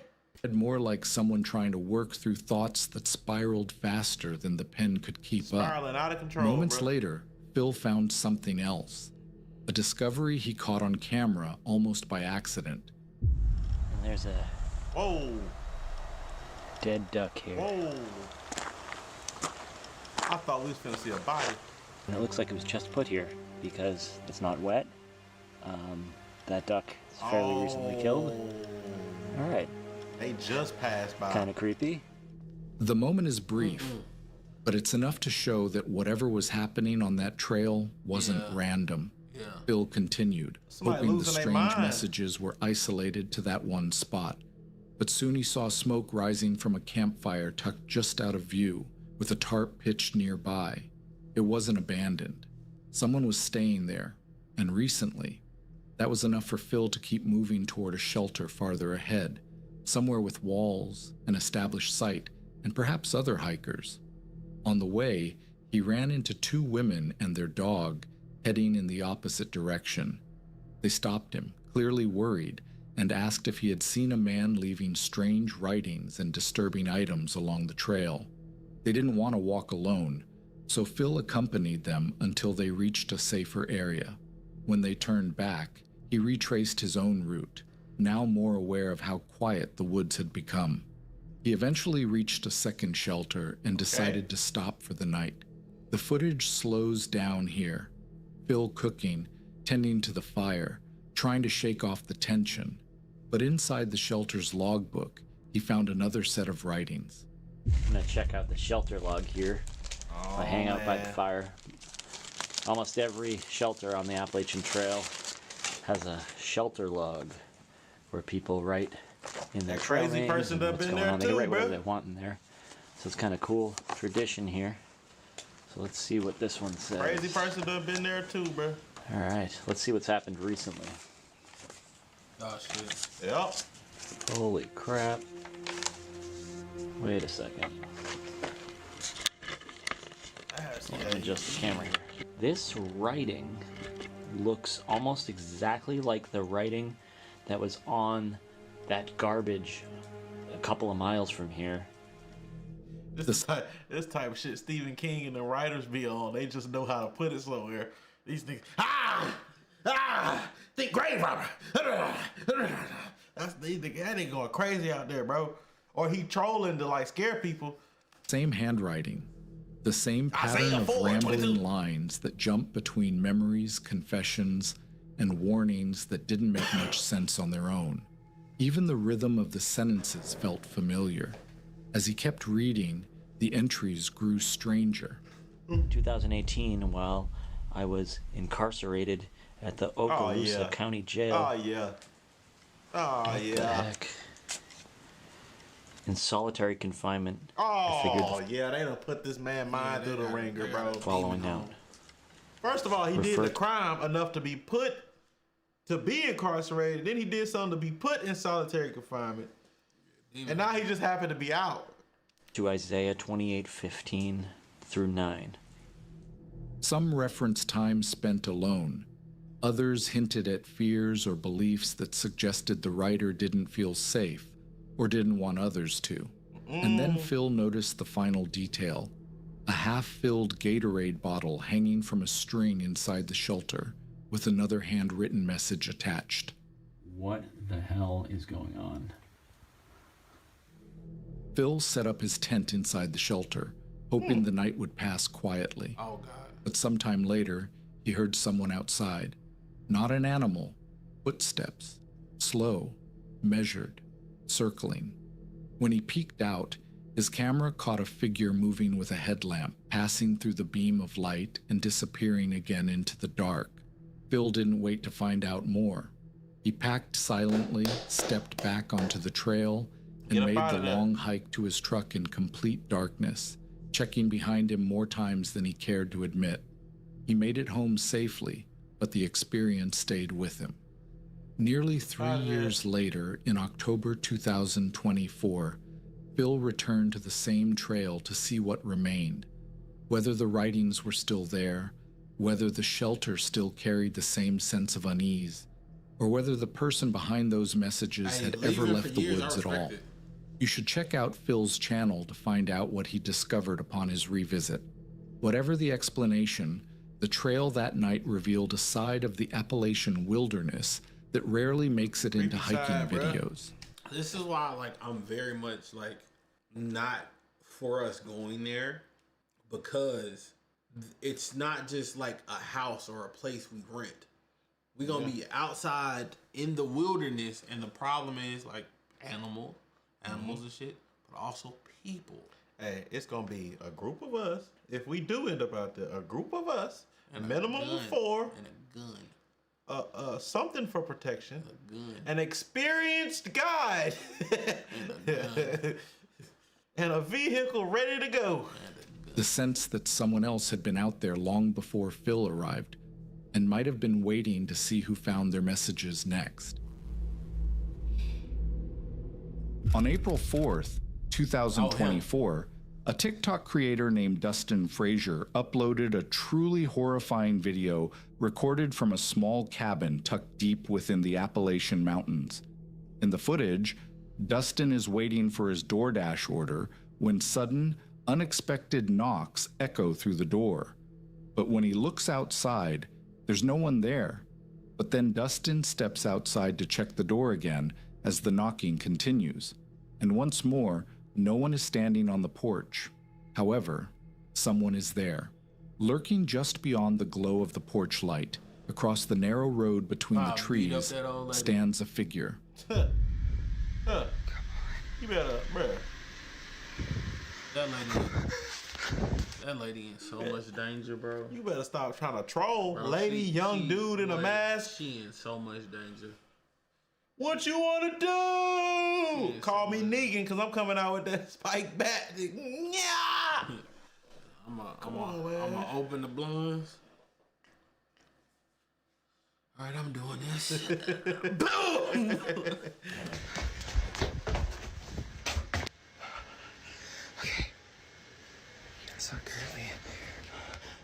A creepy, frail-looking older woman is staring directly at him from the darkness. Dude look like a mask a little Panicked, Dustin rushes back inside and hides in the bathroom. But the nightmare isn't over. Moments later, the knocking returns. This time louder, harder. I'm pulling the air. This is why grenades should be legal, because you see I open the door. I'm telling you, bro. Folks so lucky. Bro, people are so lucky that some things aren't legal. But rocket launcher, you think They got them in O Block. But you think I'm battling the Decepticons, the arsenal I'd have. Most violent, as if whoever is outside is now trying to force their way in. Oh yeah, you hear it. Oh, bitch. Now go check and see if she's still there. Where she at? On the window. Bro, go kick her ass, bro. With water almost running out of his eye. You see, I don't know if it was on stream or video. It might have been with you, but it's a video. I think it was a meme. The nigga was in the room and somebody said so. The nigga dropped the flashbang right there. I'm telling you, I'm boom, and I'm throwing it at them, and they gonna catch it. They gonna be like, oh, what? They call me the gas. Call me the gas man. Oh, it's just a smoke grenade. No, it ain't. Yeah, Paul, you should have told me neurotoxin. that. You should have told me that, Paul. Eyes and heavily breathing, you can clearly see the fright in Dustin's eyes as he is home alone for the night. The video cuts off abruptly, but the next day, Dustin uploads a follow-up, this time from an airport terminal.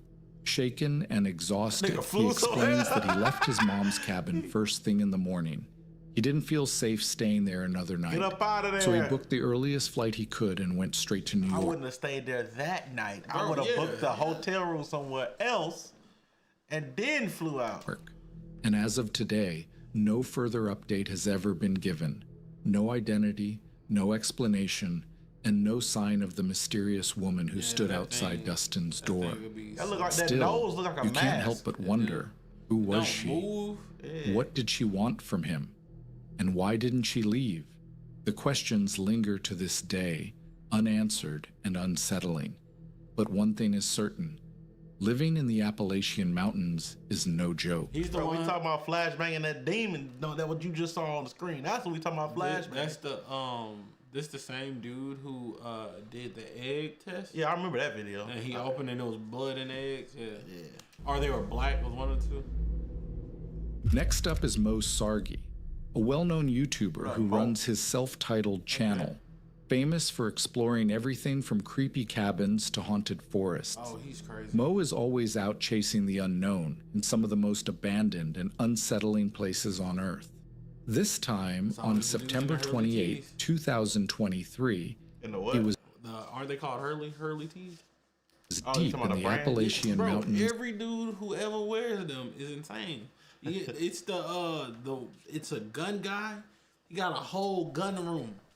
Every t-shirt is that. And I knew from that moment, whatever that brand is, if you ever see somebody wearing it, they are a problem. investigating a remote stretch of wilderness. But what Mo and his team didn't know was that they were about to encounter something far more disturbing than ghosts. Namely, Nigga said dude with a it was demo rated. Nigga said dude with a gun room. It was Demolition Ranch the whole time. It was the dude vicious, with a gun feral room. Mo it out exploring with his friend Aldo, and right from the start, the forest carried a heavy, unsettling atmosphere. The kind that makes your skin crawl even when nothing is happening. Not long into their hike, Mo reached a quiet river. He turned around to check on Aldo and maybe admire the scenery together. However, when he turned around, Aldo was gone, vanished without a sound. What? No footsteps, no warning, nothing but the eerie stillness of the Appalachian woods. Dreamt of going to a river that looks like this. Just like this. Wow. Holy shit. This is so beautiful. This is exactly what a bears be. That's exactly what a bear's right there, knocking salmon out the water. Peeling the skin off them motherfuckers. Not even eating the rest, just the skin. Just the skin. Bro, them niggas are evil. Yeah, they ain't the bone. They just evil, bro. Like what? And what you think they gonna do to you? You encroaching on it? Whoa. And y'all right, we ain't seen not one up in the Appalachian Mountains. We not. Aldo! Where'd he go? I knew Aldo. Aldo! Aldo, I knew you. Que pedo. What the hell? Yo, he disappeared. Aldo! Wait, actually? Yo! Where's Aldo? Did he fall in a hole?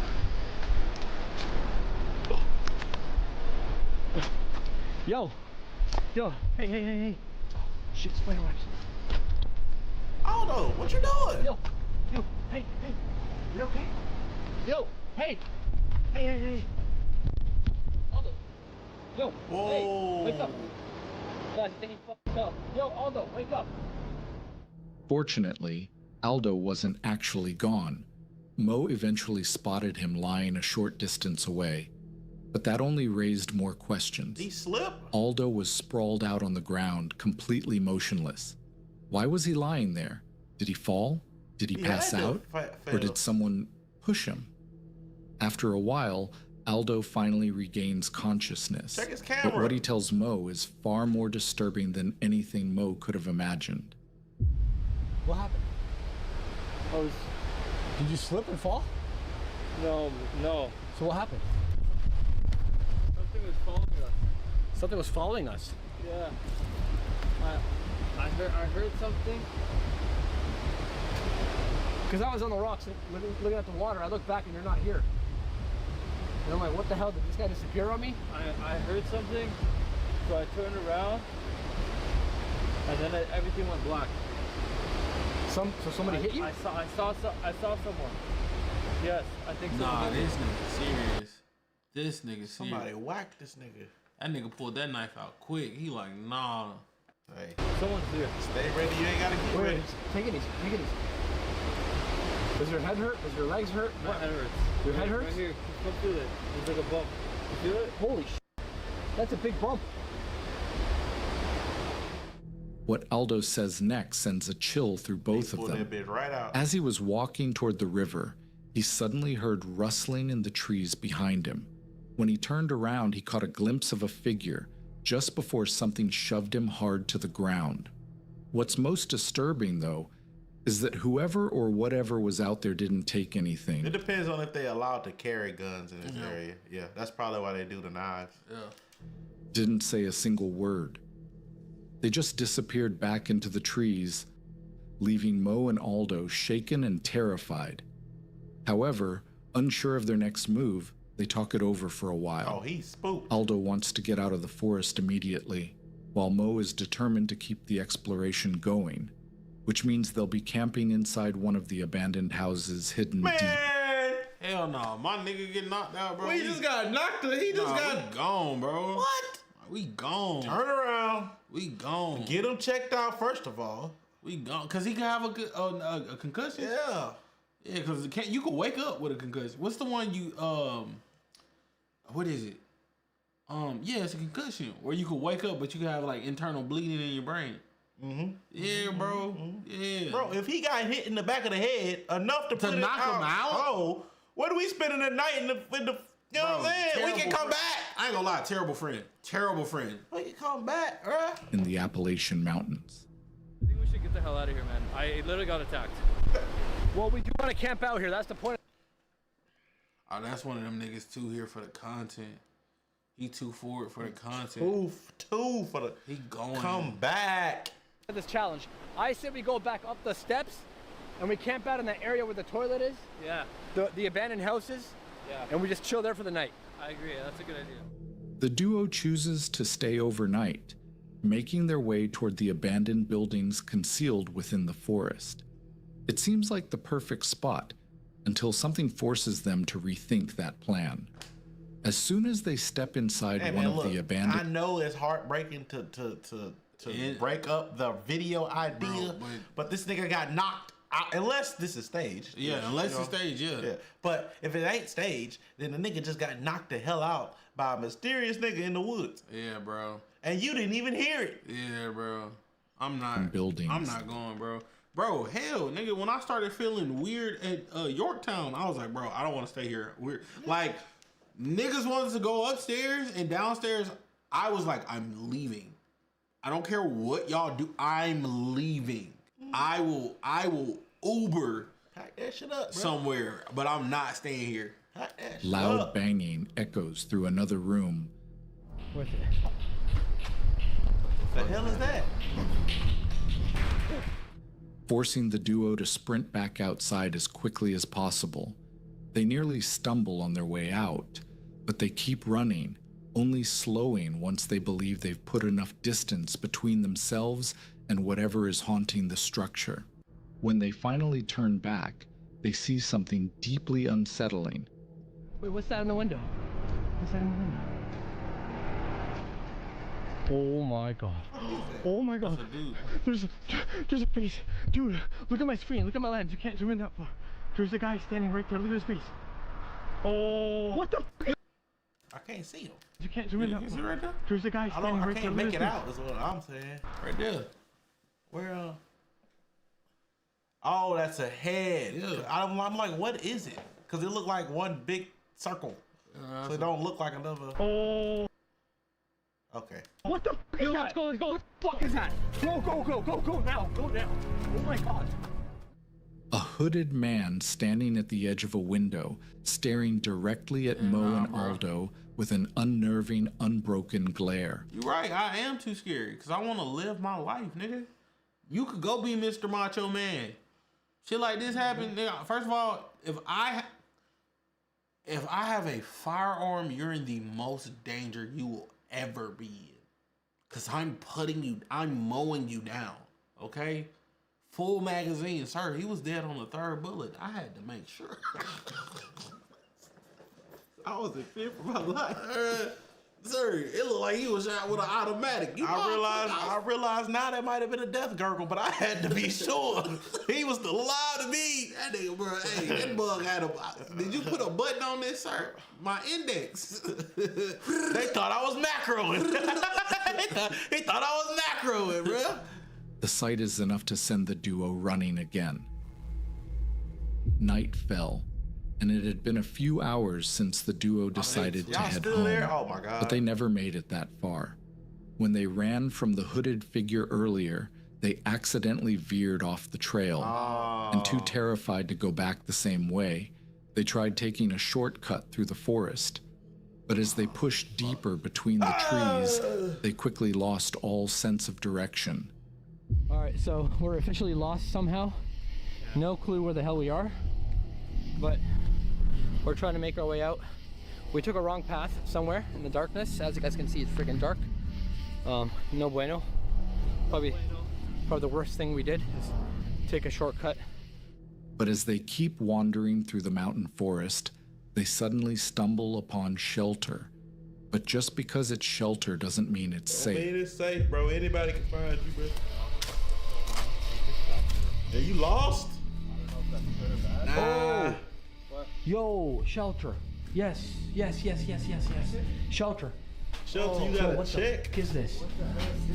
Oh my god, yes. We're so exhausted, guys. Oh my god. Yeah, he a content demon. For hours we randomly find this? Both of them are completely exhausted, and with the time pushing 3 a.m., they sit down to rest for the rest of the night. But fate clearly has other plans, because only a couple hours later, both howling and rustling can be heard from just outside the shelter, toying with the two, and the atmosphere shifts in an instant. We're hearing howling and some rustling in the bushes. I think we should just try to get the hell out of here. We're pretty rested now. We've been here for a few hours. Yeah. I feel rested. Yeah.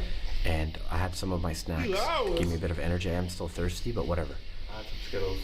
I think we should just keep heading out on trails. Bro, this is his fault. This entire situation at this point. Y'all could have left in the daytime. Y'all could have left, bro. Y'all would have been safe. Left in the daytime. That's why anytime nigga on these anytime on these ghost hunts, I'm not staying here. Let's go. Let's go. Hey, this shit done got too scary. We can leave. Understand me? We might be there a long time, but we ain't. But when this investigation done, I'm going home, bro. I'm quick to be like, all right, bro. We going home. I drive. Them hotel beds ain't getting slept in. I never. It did more 4 hours. If it's a 4-hour drive, I'm taking it. You heard me? Hey, y'all sleep. I got us. No. Cause Jay don't. Never will. I'll just play. Nah, I'm not. Yeah. Slowly but surely. Yeah, 100%. Make it. All right, that's what we're gonna do. Unfortunately, the duo never managed to find a way out. Well, damn. Hours later, My fault, they Jay ended Police. up right back at the same shelter, completely disoriented, cold, and running out of options. With Mo's cameras dead and only his GoPro still hanging on, they That bitch about to be dead too, cause them old do not last long. recorded one final update. It was a tiring night, man. That was creepy, man. We actually, as you guys saw, we took turns staying awake, but I guess the sun is finally coming out. So soon everything's gonna be lit up, but we can actually start to see now. So Yeah. we can probably start finding our way out of here. But we're not at the woods yet. We still have quite a bit of a hike out of here. Like Yeah. a lot of a hike. How's your battery doing? Mine's almost dead, man. I'm using my GoPro now because my other camera died. My night vision camera, it died. I don't have any more batteries for it. I only have half a battery left for this. So yeah, it's morning now. We're gonna find our way out of here and get the out. I'm never coming back here again. Me That was a neither. terrifying night. Thankfully, since the video was uploaded and many more videos have followed, we can only assume the two eventually made it out of the Appalachian Mountains alive. Bro, they didn't have skin to win. Buddy's an idiot. Cause if something knocked Mike out, bro, we leaving. On November 6th, 2024, the YouTuber Brant, creator of the channel Brant Hikes, uploaded a truly disturbing video. His channel mainly focuses on hiking, especially along the Appalachian Mountains, a place he knows as well as home. But on this particular trip, while hiking a stretch of the Appalachian Trail he had walked hundreds of times before, a routine overnight camp would quickly turn into a nightmare unlike anything he'd ever experienced. Like always, the video begins with a peaceful morning coffee in the wild, accompanied... Let's go hiking. Let's go hike. Okay, what are we hiking to? I don't know. Let's just go. by Brant's calm, smooth voice as he explains the day's plan. And for most of the video, nothing unusual happens. It's just Brant hiking alone through the quiet, empty trails of the Appalachian Mountains. After nearly half a day of walking, he reaches an empty shelter deep in the wilderness. A rare luxury when you're hiking the Appalachian Trail. Somebody had to carry that But stuff Brant out there. isn't a fan of shelter camping. He prefers sleeping on the hard ground with nothing but a tarp stretched above his head. So he keeps You going. do you. Eventually, he arrives at the Rocky Mountain campsite. And just off a small side trail, only a few hundred meters from the main camp area, Brant finds what he's looking for. Bro, see, this is how we know everybody different, bro. Cause a nigga tell me, hey, I prefer sleep on the ground, nigga. Put a tarp up. Fuck the shelters. Hey, where you going? Oh, I don't want to be where you at. But you, I thought we was camping. More power bro, to you. Just do what you doing, bro. Where you More going? power I'm to going you. home. More power Hell to no, you. bro. More. And then it's like, bro, it's like they going to the Appalachian Mountain trails like they know it, but it's like you also going for the possible thrill of getting fucking yanked up by fucking Bigfoot Yeah. fucking in the ass. Yeah. I'm not doing this shit, bro. That shit, bro. Like, man, damn, y'all, bro. Like, that shit's scary. That shit came out of him viscerally. Man, damn, bro. It's so crazy because you gotta think about it. You got animals and you got people and you got the possible cryptid. Yeah. Yep. A flat patch of ground tucked away from everyone else. The perfect place to settle in for the night. However, just as he was down by the newly found campsite, Brant saw something that made every hair on his body rise. Hey, talk about creepy. I was just down at that stealth site there checking it out, talking about it, and I heard and saw a hiker coming down the trail. Okay. You could hear They're the checking it out, footsteps. talking about it, and You hear? I heard and saw You heard a it? hiker coming down the trail. Yeah, I'm listening. Nah, the little two snaps. At stealth but site, they're it also checking it could out, be him, so I'm talking trying about to- it, and I heard and saw a hiker coming down the trail. And I thought I'd stay at the campsite and wait for the hiker to pass. And the hiker never passed, and there's nobody here, and it's freaking me out right now. I've got chills up and down my spine. Yeah, I saw a person with a pack on, wearing hiking clothes. They never There's came no way back. they passed me. Yeah, this is Maybe weird. they I'm getting turned out of this around? spot. I'm telling you, that's Brant had noticed a lone hiker appear on the trail ahead of him, farther up the mountain. Maybe But when he reached the spot where the man should have passed by, he realized something unsettling. He had never seen the hiker come down, and knowing this section of the Appalachian Trail like the back of his hand, Brant was certain there were no side paths, no shortcuts, and nowhere else the man could have gone. The realization sent a chill straight through him.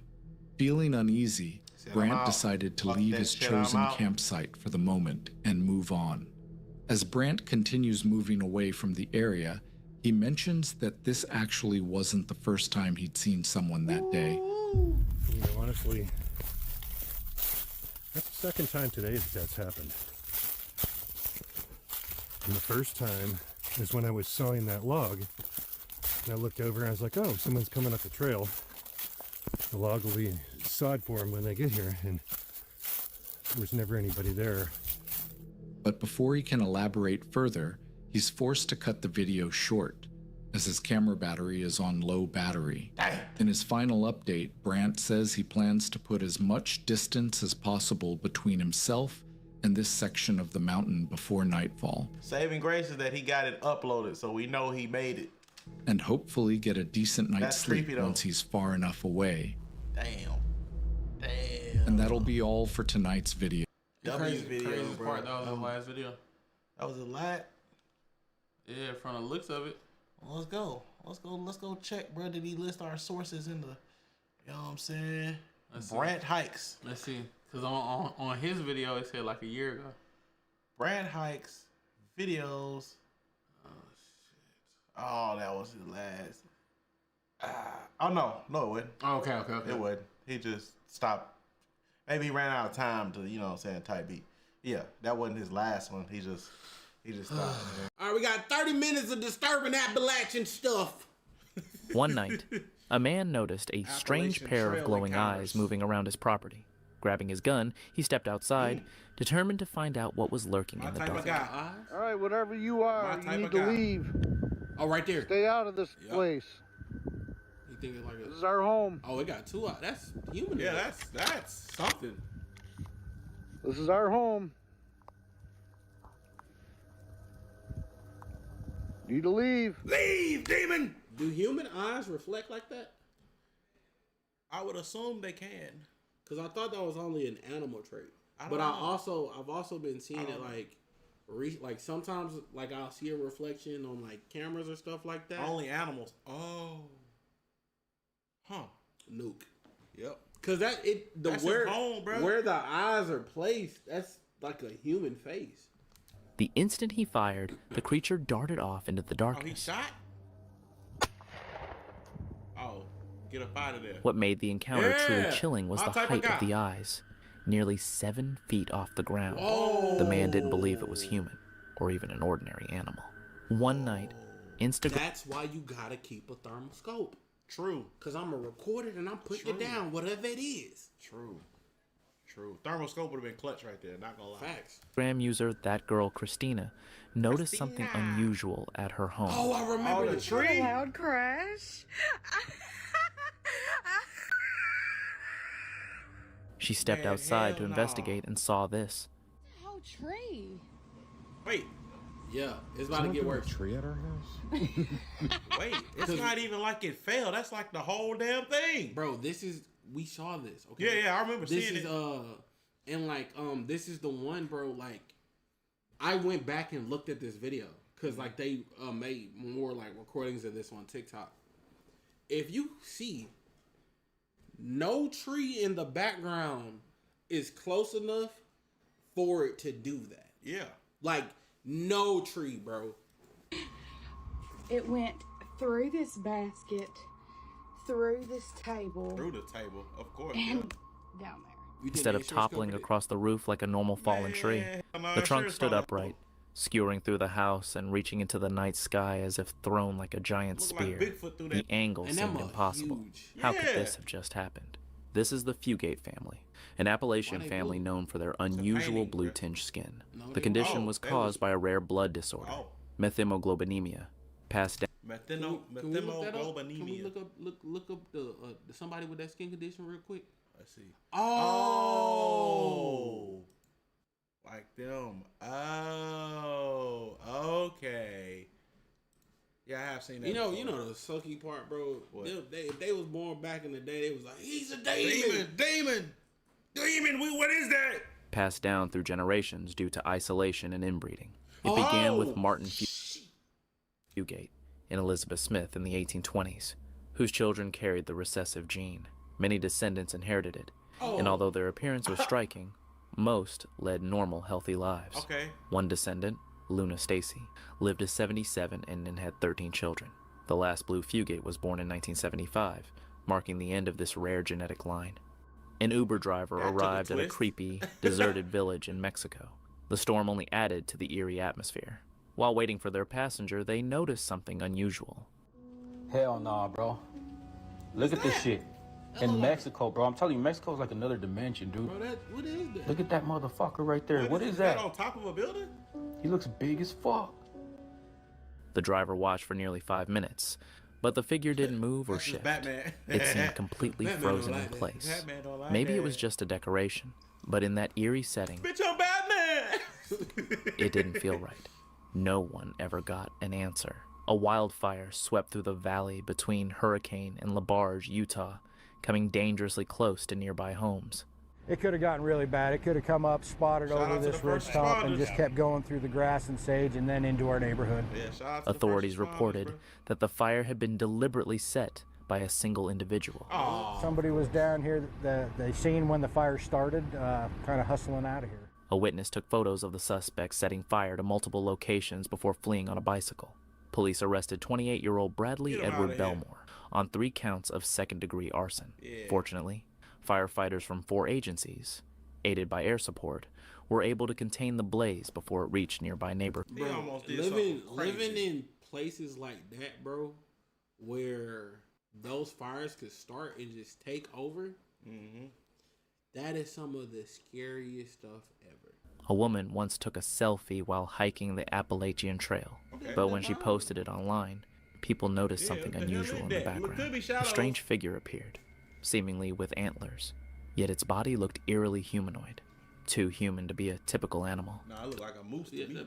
That looked like a deer. That looked like a big old, but it can't be a moose in that area. Some speculate it could be a Wendigo, or the legendary deer man said to haunt forest trails. I didn't even know that motherfucker existed. I see y'all said I was crazy. Y'all said Aaron. Ain't no such thing. It's one of the what you call them? What they call cryptids? Cryptids. Yeah, cryptids. Skeptics argue it's just pareidolia, and the woman hasn't offered any explanation, posing happily in the photo. Most likely, it's just a regular animal. In 2013, a man named Phil, pulling from Mission, Oregon, started hearing strange and unsettling noises outside his home late at night.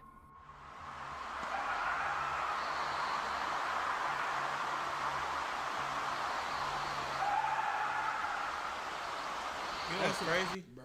That's similar to the sounds that was in the hotel room in our hotel icon video. Y'all need to go watch that video. My God. Go to our City Boys channel, and it's a video titled "Our Scariest Investigation Yet" or something like that. It's the hotel icon. That bit had activity in the room while we was gone. Oh my God. We was on different floors. It was a strange sound. It was a knock. The REM pod was going off. Yeah. Bro. And I feel like it's just about to get That worse. almost sounds like laughter. That goose in there.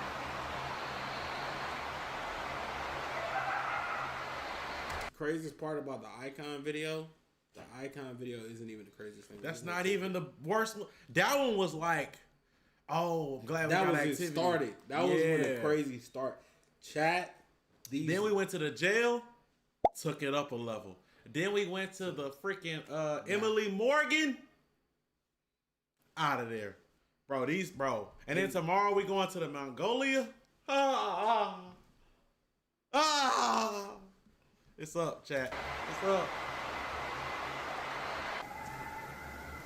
It's actually gotten closer since it started. It's probably only 200 feet, 300 feet from me right now. Worried, he traced the sounds to a nearby forest just a short walk from his home. Then, this happened. Oh! That might have been a crazy guy. Yeah, I think that was a gunshot. Somebody hitting an animal. Somebody just shot over into the woods. Yeah. Same thing happened at the Goatman's Bridge, bro. Same fucking thing. He shot twice. Yeah, stay at home, twin. Oh, yep. Oh, yeah, they dump it.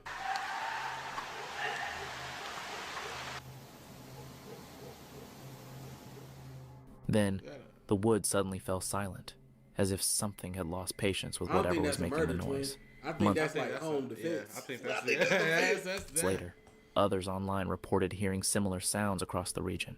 Some claimed they resembled monkeys, but none live anywhere near that area. To this day, the source of the sounds remains a mystery, and people are still left wondering. I to this day want to know what we heard. Where? What, Goldman's Bridge? When they started dumping, I want to know what they were dumping. Oh, yeah, they were. They were ba ba ba ba ba. Ba ba ba. That was before we started the stream, huh? Yep. Yeah, damn. Oh. Is whatever was out there still there, even after that night? A woman had just started a new job as a cook at a hotel deep in the forest. As part of her employment, she was given a room to stay in. Excited, she filmed a short video of the space and sent it to her family. Okay. What the fuck is that? But they noticed something terrifying. Near the bathroom doorway, a small figure of a girl appeared. When the woman moved closer, the figure suddenly darted away. But when she went to investigate, no one was there. I can't help but only darted a small to her family. Given a room to stay in. Excited, she filmed a short video of the space and sent it to her family. Oh, right there. Oh, there it was. Yeah, I saw it. Okay. She went to investigate. No one was there. I can't help but wonder if she's still working there after this. Would you? While exploring the forest, this person recorded something deeply unsettling. There's a haunted forest. Now you can camp it. Wait, what? Yeah. A woman in white, standing partially concealed behind a tree. She never moves, remaining completely still throughout the footage. A reverse image search turned up nothing, offering no clues about the video's origin. So what exactly did this person encounter that night? I think I'm gonna tell you straight up. The day something like this happens, right? You 100% need to be prepared to bail me out of prison. What you mean? Or bail me out of jail. What you mean? Because, like, have you ever seen those Asian or Middle Eastern guys who go ghost hunting? I mean, yeah. Have you? I will on. Nah, you ain't seen the ones. If they see something scary, they go hit it. They got one dude. He kicked the dude. A dude was in that like acting like something, and he mocked. And the dude start crying. Understandable. So I'm just saying, like, if it ever, you know what I'm saying? If I ever see somebody, just know, like, all right, we gotta bail Aaron out. Unusual vibrations have been reported in several areas across the U.S., but one recent video from Yellowstone particularly stands out.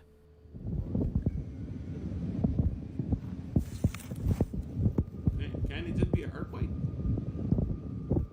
A bottle resting on the ground can be seen trembling, clear evidence that the movement was genuine and not digitally altered. According to the homeowner who filmed it, That's not, because don't earthquakes just, that look like steps. Yeah, wouldn't he? that the movement was genuine and not digitally altered. According to the homeowner who filmed it, this is the second incident to occur within a quarter mile of his property.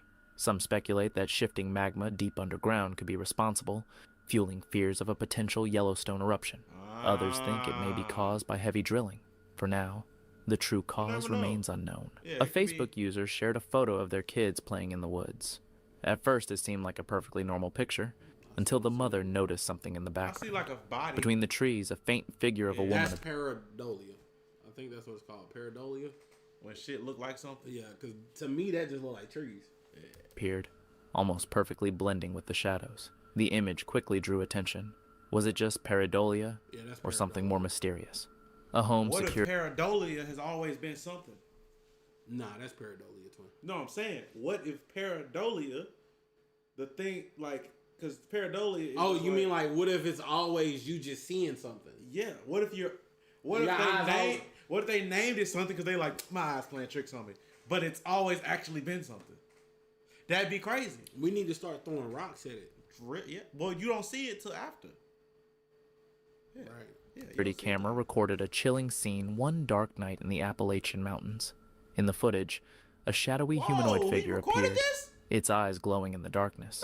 Moments later, it vanished without a trace. The glowing eyes and sudden disappearance left the family with unsettling questions. Who or what had they captured on their camera? Could it be connected to the Bigfoot legends that have long haunted these mountains? Bro, like, us getting, like, alerts or rings or this, that, or the third going off, right? That's cool. I don't think I could physically handle it. Seeing something. Bro, like, I don't think I could physically. Because I remember when we were at the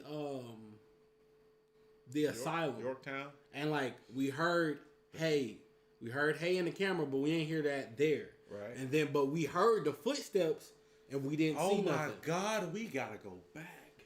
And then the shit that scared me the most about Yorktown. Did hear hey in the camera. The thing that scared me the most about Yorktown is down one of the hallways, it looked like something was looking down, and we debunked it like, oh no, that's probably the lights outside. But like, imagine if we see something like that and it's not. Oh no. We gotta go back. Oh no, because Yorktown was scary. We gotta go back. Yorktown was scary. Because we heard, hey, we wasn't using the audio recorder like somebody. We didn't have a music box. We didn't have nothing that we got now except like a REM pod and an EMF maybe. And the REM pod was going stupid. REM pod was going stupid. We got better stream equipment. The stream could, and that hay was in the VOD. We gotta spin it back. My stomach started turning. Yo, oh my God, we deep. We deep. A man went to check on his cabins in the woods when he came across a bizarre scene. A group of women stood in the open, each wearing headsets, moving in a trance-like state as if part of some ritual or under mind control. Their movements were slow, almost meditative, until they froze in unnatural positions. Some lay face down on the gravel. Others stood rigidly facing the trees, and a few twisted oddly on the ground, their feet bent at impossible angles. Even if it was just an unusual form of meditation, the sight was profoundly eerie. For anyone with a fear of spiders, consider this your warning. What this person discovered on their porch was pure nightmare fuel. A large spider carrying dozens of tiny baby spiders on her back. It was a wolf spider, a species where the mother carries her young until they're strong enough to survive independently. Terrifying to see, absolutely. But in reality, wolf spiders are harmless and even beneficial, helping control pest populations around homes and gardens. In the fall of 2020, Lauren started noticing strange occurrences around her home, things she simply couldn't explain. So I have a bunch of trees in my backyard, but there's this one that doesn't look like the other trees. So I'm gonna go check that one out because it has pretty red leaves or flowers next to it, and it's interesting. There's these weird things that are in it. I don't know what that's for. Man-made. It has crazy holes. Oh, could that be a sap tree? One of those trees they get sap they from? drawing sap from. Yeah. That could be. Yeah. Yeah, that could be one of those maple trees. That I like. But here's the pretty red things. Flowers. You didn't hear that? I did. That I like. But here's the pretty red things. Could be a dog. That sounds like hello, like a voice. Holes.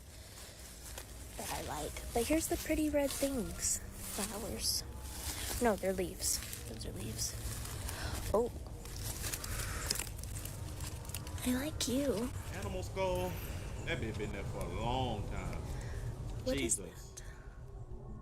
For almost a year, everything was quiet until 2021, when something unsettling appeared. Oh, we got more. So I'm walking around the fence line of my property, and I've noticed that someone or something has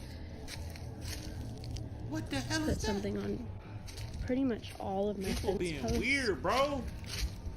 I don't know if someone's like Bro. fucking with me or if this is Nah, they something messing else. with you, twin. Yeah, I ain't gonna lie, bro. I ain't gonna They lie. messing with you, I ain't gonna twin. lie. Let me tell you what happened. I'm filing a police report. Right. Hey, I'm scared for my life. I think somebody's on my property. Yeah. Then I'm setting out game cams that alert me. Then I'm waiting. And then in the middle of the night, I'm going to get an alert. I'm going to cut them cams off. 308. It's up for you. Boom! And we're going to have on the night vision. Boy. Bravo 6 are going dark. That's all I'm going to have on is the night vision. No clothes. But like it's literally all like bones. And that could be like or voodoo. like a creepy doll. I don't know what that was. The fence around her house had been lined with strange objects, carefully arranged in a deliberate pattern. Whether it was the work of a person or something else remained uncertain. Days later, more activity began. Each time she checked, no one was there.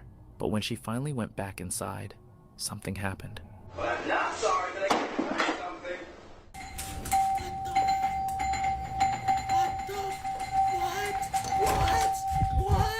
What?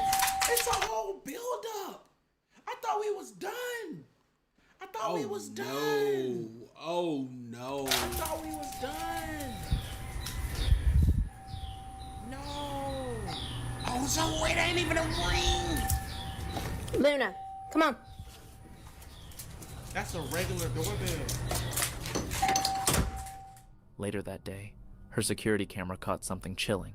Her hair being suddenly yanked Oh, upward yeah, I by an remember her unseen now. force. I remember her now. A few nights later, Yeah, while she was on a yeah, call yeah, with her yeah. boyfriend, even more strange events began to unfold. Yeah, I remember her. Dude, my fucking door just closed. Yeah, we saw her a long time ago in a ghost I compilation. think almost a year ago at this point. Yeah. Yes, and it's locked. I just got locked out of my house. It's locked too. Yes, nobody's here. Bro, I'm gonna ask you if this is gonna do something. At her property? Luna! Luna's inside by herself. How did she even get I don't in? even see her in there. Oh, yeah, other dog. Hang on. Left the phone. She left the phone. I wouldn't have left the phone.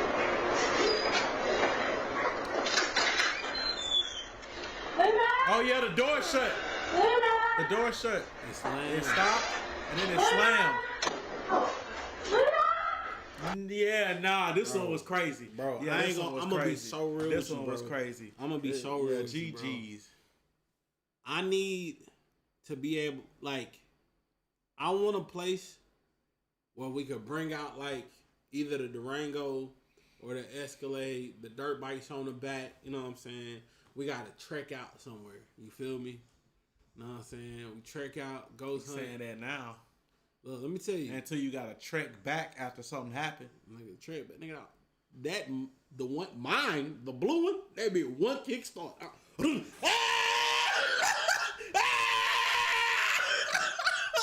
Into a tree. Into a damn tree. You done already had one dirt bike incident. You done already flipped off the front of it. Imagine this fool in the woods. Running over a tree stump. A tree, you know how, because the roots go in the ground and sometimes they come up. He done hit the tree root. Oh, also, you know how, like, I think it's Big Bend or whatever it is in Texas, right? That's supposedly haunted too. God damn. I mean, it will make sense, bro. It will make sense. Then, silence. Everywhere should Nothing have for something haunted, 2 bro. whole months. Until one night, someone began knocking on our window. Nah, lady, sail. Sail! Crazy part is, if you sell this property and don't say nothing, I don't even blame you. Man. Sit. Come here. Need a blicky. Need a blicky.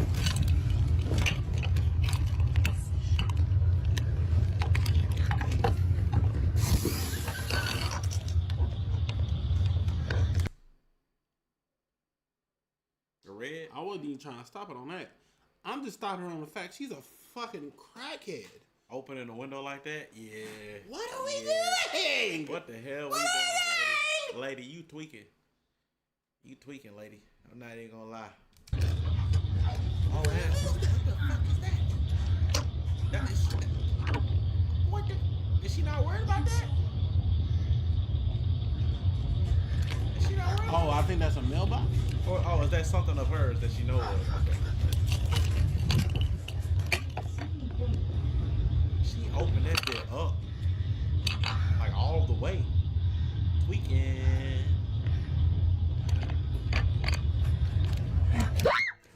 What the fuck happened? Frightened, she went to inspect her backyard, but found it empty. The source of these strange events remained.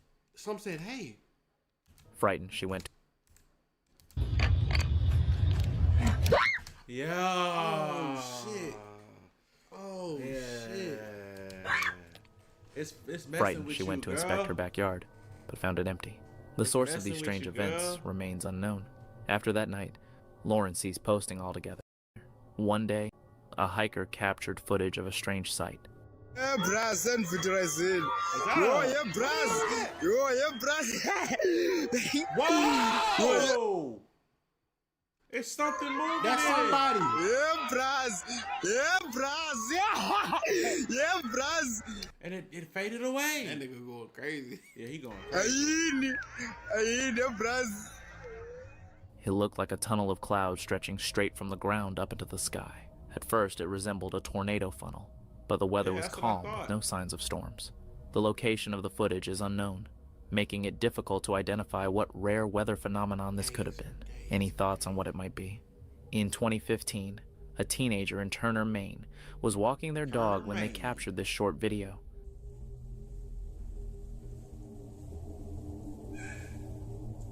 Is that Bigfoot? That's not him? That's it. The video showed a large, upright creature moving slowly. Researcher Bill Brock later investigated the site and discovered footprints roughly 15 inches long, far larger than a human's. While skeptics argued it might have been a costume or a camera trick, no evidence of a hoax was ever found. The clip remains one of Maine's most debated Bigfoot sightings, keeping the legend alive even years later, while exploring deep in the woods. Where's Bigfoot supposed to be? Because Maine is not where I pictured. Wherever the woods is. You know what I'm saying? That like, is it supposed to be multiple Bigfoots, or is it supposed to be? Yeah, like, so it's supposed to be like Bigfoot is like a breed of something. Like a subspecies type shit. Like, you know what I'm saying? What is it? Skunk ape? I think that's what they call it. A skunk ape. I think that's what people say it is. Josh and a friend were investigating an abandoned building when they encountered something that left them frozen in fear. What the fuck is that? Bro, what the fuck? And she's walking away. I ain't gonna lie. I'm following her. No cap. It's not getting away. Yeah, I'm following her. Full speed. Look, bro, let me explain something. What you doing here? Let me explain something. Explain. Talk to us. If we anywhere, talk to us. And there's somebody in there who not supposed to be in there with us, they in the worst trouble. I'm about to bail you out. Boy, they gonna be like, why'd you do it? I was afraid for my life. You hawked that man down. You chased them down. Their back was turned. Get the fuck out. What the fuck? Compelled by curiosity, they decided to follow. But by the time they reached the spot, the figure had vanished. Are you I am not, bro. Guys, that is not script. I'm not kidding. I don't know what. Should we chase them? Dude, let's go see what the hell it is. In that house. Yeah. Oh, this is an abandoned area. What the fuck? Alone in the middle of nowhere, one question remained. Who was that person, and why were they there?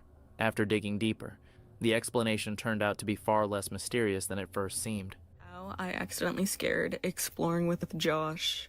What the Oh! Bro, what the fuck? Oh. They were standing right here. See, being childish, bro. See that? It turned out to be nothing more than a girl wearing a long, dark cloak. A group of teenagers went on a week. People say exploring with Josh annoying. Damn. Oh, he not cool? Again, trip into the forest. That don't mean he ain't cool. After parking their van and relaxing, movement in the woods caught their attention. Yo, what's it? Yo! You see that? Oh, shit. Hello? Yo, you see that? Oh, did it skip a tree? Like, yeah, it's phasing through stuff. Yo! You see that? Is that it? Hello? Yo, you see it? Bro, it skipped a tree. Chat.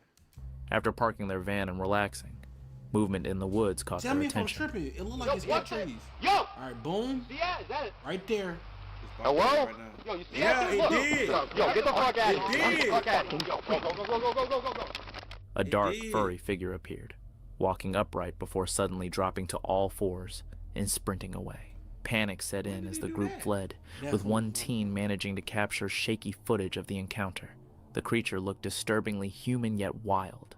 Whatever it was. Chat, find us cryptids, bro. Find us some cryptids. Aaron want a cryptid explorer, bro. Bro, I want to go cryptid exploring so bad. So bad. It's a day the teens will never forget. While hiking in the Appalachian region, a man suddenly heard this. That could be like a moose.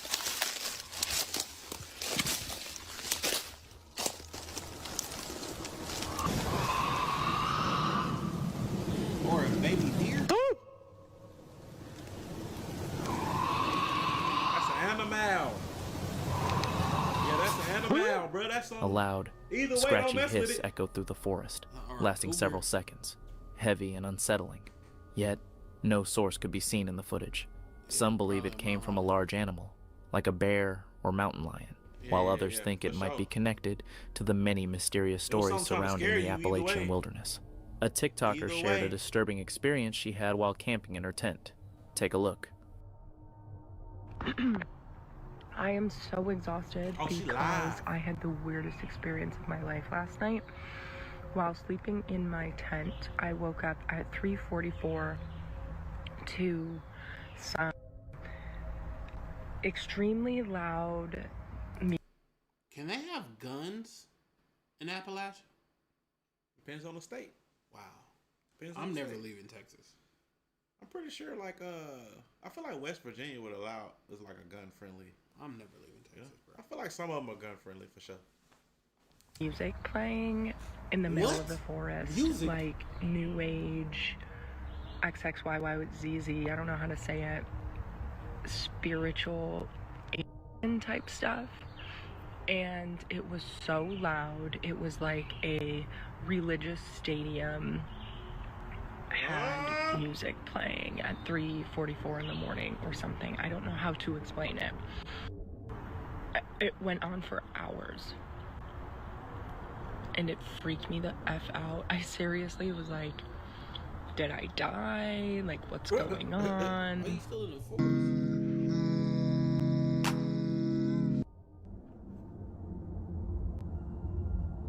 Yeah, that at 3 a.m. would be crazy. Oh, that's the music playing right now. I'm like really scared. It sounded almost ritualistic, echoing through the forest as if coming from a massive gathering hidden deep in the woods. For her, it turned into one of the strangest and most unsettling nights she had ever experienced. What would you do in a situation like that? A lone hiker Not was be walking. out there alone in the middle of the woods by yourself in a tent by yourself in the middle of the woods at 3 a.m. spending the night alone.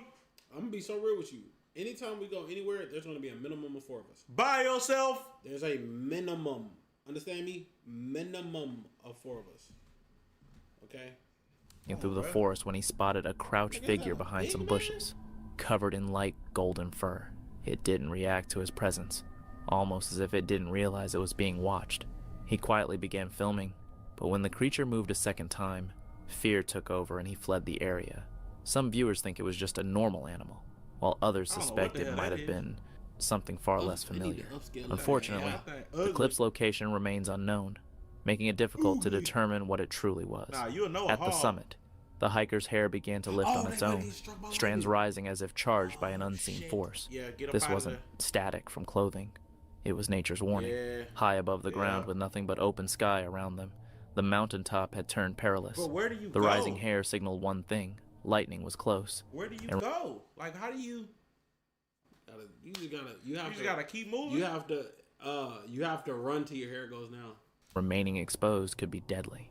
Thankfully, However, we won't know. We wouldn't know. Boom! We wouldn't know. Like, where do you go on top of a mountain in the middle of the open? You literally just keep going. You gotta run down to it because you run down to your hair. Once your hair falls down, you're pretty much out of the strike zone. But you don't know when it's gonna strike. Yeah, they sit up here recording with metal objects. both hikers managed to make it down safely.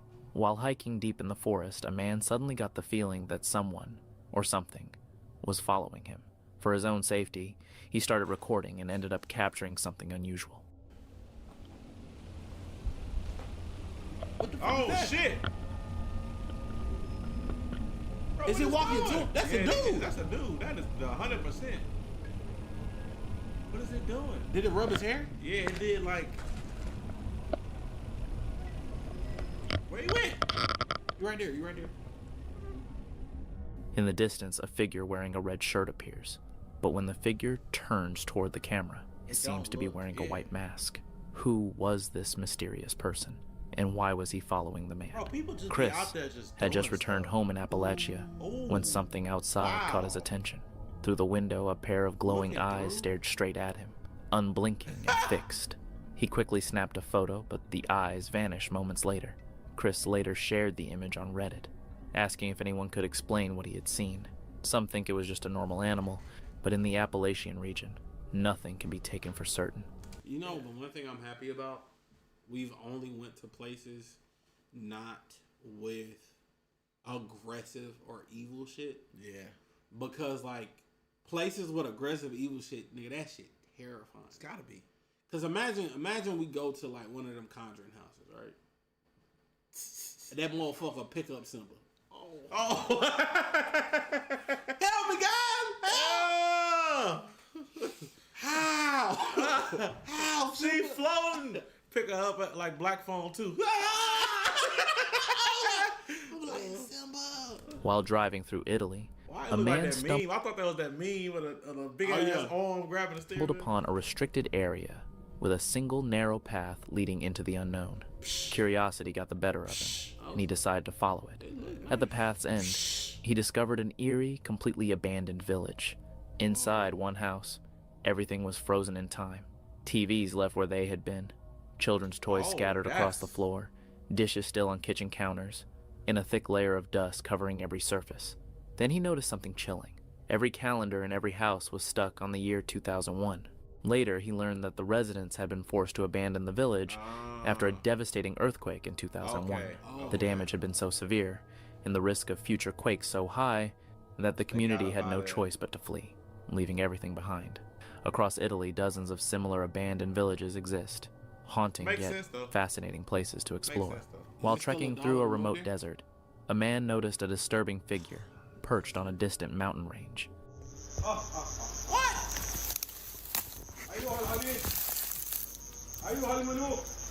what the, bro? Oh, man. Imagine we out camping, we see this. Oh, nah, it see me. What? I promise you, if we streaming whatever, if we stream and recording. We might get banned that day, bro. Cause I'm gonna tell you straight up, if I don't have my I'm gonna tell Mike turn the camera off. I'm running at it straight naked, like it's it's about to get done the worst way. I gotta get them cheeks on camera, bro. Something gotta record this. Something gotta record this lunacy that's going on. This is. And ran the thing naked with a proof. Nigga, look, he's crazy. And it's holding hands. It appeared completely black with glowing red eyes, and next to it, another figure seemed to be standing. To this day, whatever was up there remains unknown, though hopefully it was nothing more than a It's because look what happened to the hand with the leaves. Completely black with glowing red eyes, and next to it, another figure seemed to be standing. To this day, whatever was up there remains unknown, though hopefully it was nothing more than a prank. In 2013, Hunter Jeff McDonald called 911 while out in the woods. Listen closely. A man in the woods while I was hunting. Please send the police to my location immediately. I cannot stay on the phone. In the woods while out in the woods. Listen closely. Yes, I've been attacked by a man in the woods while I was hunting. Please send the police to my location immediately. I cannot stay on the phone. I have to cover him. Please send the police immediately. My name is Jeff McDonald. Okay, what's going on up there, sir? Can you tell me? I was attacked by a naked man, and right now he's laying in the woods near me. He's mostly okay, but I'm holding my deer rifle on him. I mean, I'm not going to let him attack me again. I need the police up here now. Okay, and where is this naked man? The naked man is laying about 20 feet from me. Is he alive? Is he I believe he's asleep right now, yes. But I'm telling him he can't get up. I'm making him lay on the ground. He attacked me earlier, damn near killed me. Okay, and you've got him held at gunpoint? Yes, I do. This is a real emergency. I need real police to quit. I understand that. Okay. Because I only have one option here, and you know what it is. Yeah, okay, so I understand, Jeff. I just want to make sure that they can find you. Do you have anything that you can, any sound that you can make it with you? I don't want to fire my rifle. Apparently, the naked man who lunged at him shouted, "Sasquatch kills the hunter." Jeff managed to fight back, keeping the man at gunpoint with his rifle until the police arrived. The assailant, a 22-year-old, later claimed that Sasquatch was his spirit animal and had commanded him to attack. The case left many baffled, raising questions about whether it was the result of mental illness or if there was some truth to his claims. To this day, the mystery remains Well, since when Sasquatch got fucking mental powers? This nigga X-Man? unsolved. This footage was posted to TikTok by official GPT. During a live ghost hunting stream, a man captured something truly bizarre. A figure perched high in a tree. At first, it blended perfectly with the branches, but as it moved, its face and body became visible. Then, suddenly, flames erupted at its feet. Terrified, the man ran from the forest. To this it's live. Live stream? It's live. Live stream? Yeah.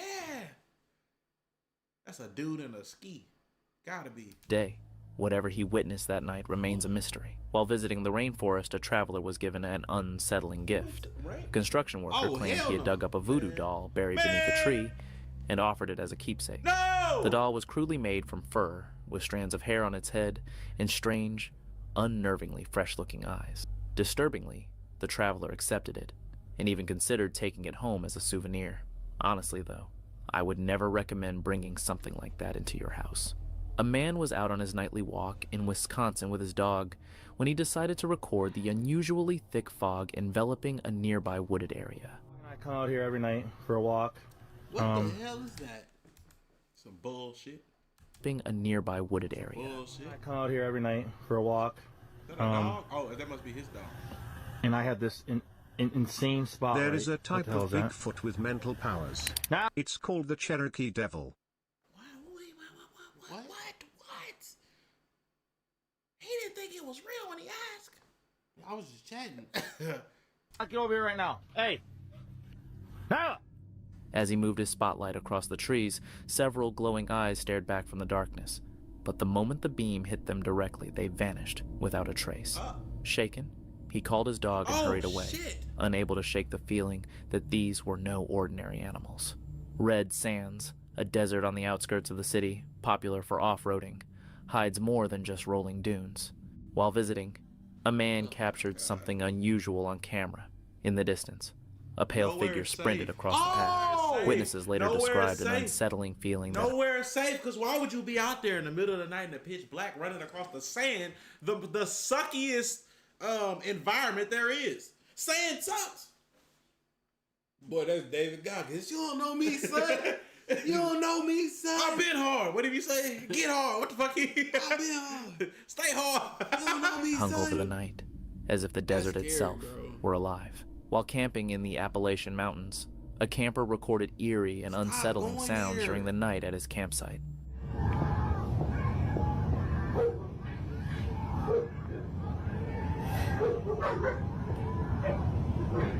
Sounds like somebody getting like stabbed, ripped apart, like ravaged, tormented, something. The forest rang out with what sounded like a woman's scream, followed by the distant barking of dogs. He scanned the woods with his camera, but nothing appeared in the frame. The Appalachian Mountains are known for strange noises and unexplained sightings. We'll be camping there, and while Chad. terrifying, sounds like... What? You want to investigate, don't you? Oh, let one of these ghost videos get a couple million views. It's funding that whole Appalachian investigation. Chad, let this City Boys channel fund itself. Right now, the main channel and the live channel and the ghost channel fund the City Boys channel. Let that motherfucker fund itself. It's up for this guy. You might as well start saving your bond. Because you attacking something. Come on, now. These aren't entirely uncommon. While walking his dog in the Devon woods, a man noticed something unusual near a hill, where his dog often behaved strangely. On a low branch, he found a doll positioned next to a pair of women's knickers. It didn't seem accidental. The way the doll was attached to the branch looked deliberate. Whether it was a prank, a ritual, or simply discarded items, the scene left behind an eerie and deeply unsettling atmosphere. You know what's crazy? Half the time, or most of the time, when you see stuff like that, it don't be people playing a prank. It be people that believe that they're protecting themselves for something, or like have a reason for doing that. It be the crazy ones. That's what makes it even eerier. Jeez. Man was hiking when he noticed a deer quietly grazing in the woods from his car. Okay, He grabbed his camera to record it. Later, when he reviewed the footage at home, he saw something that was both amusing and unsettling. But I think I see something looking at me through that window. Oh, what's that? Yeah, I might. The nigga in the car? Yeah. Be a little delusional. But I think I see something looking at me through that window. As a car sped by, someone inside stared directly at him with a chilling grin. It was probably just a prank, but it's easy to see why the moment felt so unnerving. Just after midnight, Zach S. and his friend Brandon set out to explore an old tunnel in Sphinx Ferry, Pennsylvania, a spot locals claim is haunted. As they ventured inside, they encountered something that sent chills down their spines. We saw this in Newton. What is that? I hear it sounds like boots, like wet boots walking up here. Give me your dong. You got your dong. I got your dong. Yeah. Well, I heard that too, but did you hear the like low like? Yeah. It's like a male. Yeah, that's what I was describing as a growl. It's like a male grunting. See what the fuck? Get up out of here. That's air. That's air. That nigga Aaron be that bitch. Bro, we see some real scary shit, you gonna scream too. You right. Be so fucking You right. real. You right. You right. Well, let's not forget that abandoned school video. Nigga, that nigga Aaron, Heavy footsteps, like boots pressing into wet ground, echoed from deep within the darkness. As they tried to investigate, a low, guttural growl rumbled from the shadows. Terrified, the two bolted back to their car, convinced that something unnatural was lurking in those tunnels that night. During a visit to Brainerd, Minnesota, in July 2007, a man returned to his childhood home to take photos and videos of the place where he grew up. His mother had lived there for decades. but the house had grown shabby. Grown men, mind you. Go somewhere haunted. Go somewhere haunted and scared by yourself. Hoping to preserve memories, he photographed the property. Later, while reviewing one picture of the backyard, he noticed something chilling. A face reflected in the glass door. The house had been abandoned for years. So, what could it have been? A Reddit user set up a trail camera deep in the forest, hoping to capture footage of local wildlife. But when he checked the recordings the next morning, what he found left him deeply unsettled. At 12:10 a.m. What the fuck? Bro, if y'all don't get y'all creepy asses, no flashlights either. That be these weirdos, bro. Several figures dressed in white robes, standing in a circle among the trees. Man. Their heads were bowed, and their long hair hung loose. Whatever was happening out there, it seemed like something dark, something that wasn't meant to be seen.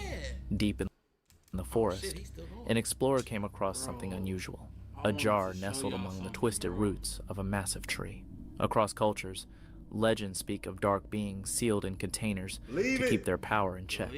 Opening it's a debut jar. Bro, y'all ain't could never unleash watched The something Mummy? dangerous. The discovery felt less like treasure and more like a warning. He was wise not to open it. When a hiker arrived... Speaking of debut boxes. Let's get one. No, hell no. And open that bitch. Hell no. At no, like, shut up. No, like I'm not even having somewhere else. I'm not even, no, because I'm not going to joke about it at all. And I'm not going to have people who... How they trap that motherfucker? I'm Michael. Exactly. And we don't know shit about it. And we not going to open a box at somebody else's haunted place and release a fucking super demon. No, you in a like a cemetery. No, nigga, you... Just shut up, okay? You stop talking forever. Anyway. Twin Paranormal bought one. Of all the niggas to have y'all niggas be with them demons. Why'd y'all open that bitch? Y'all crazy.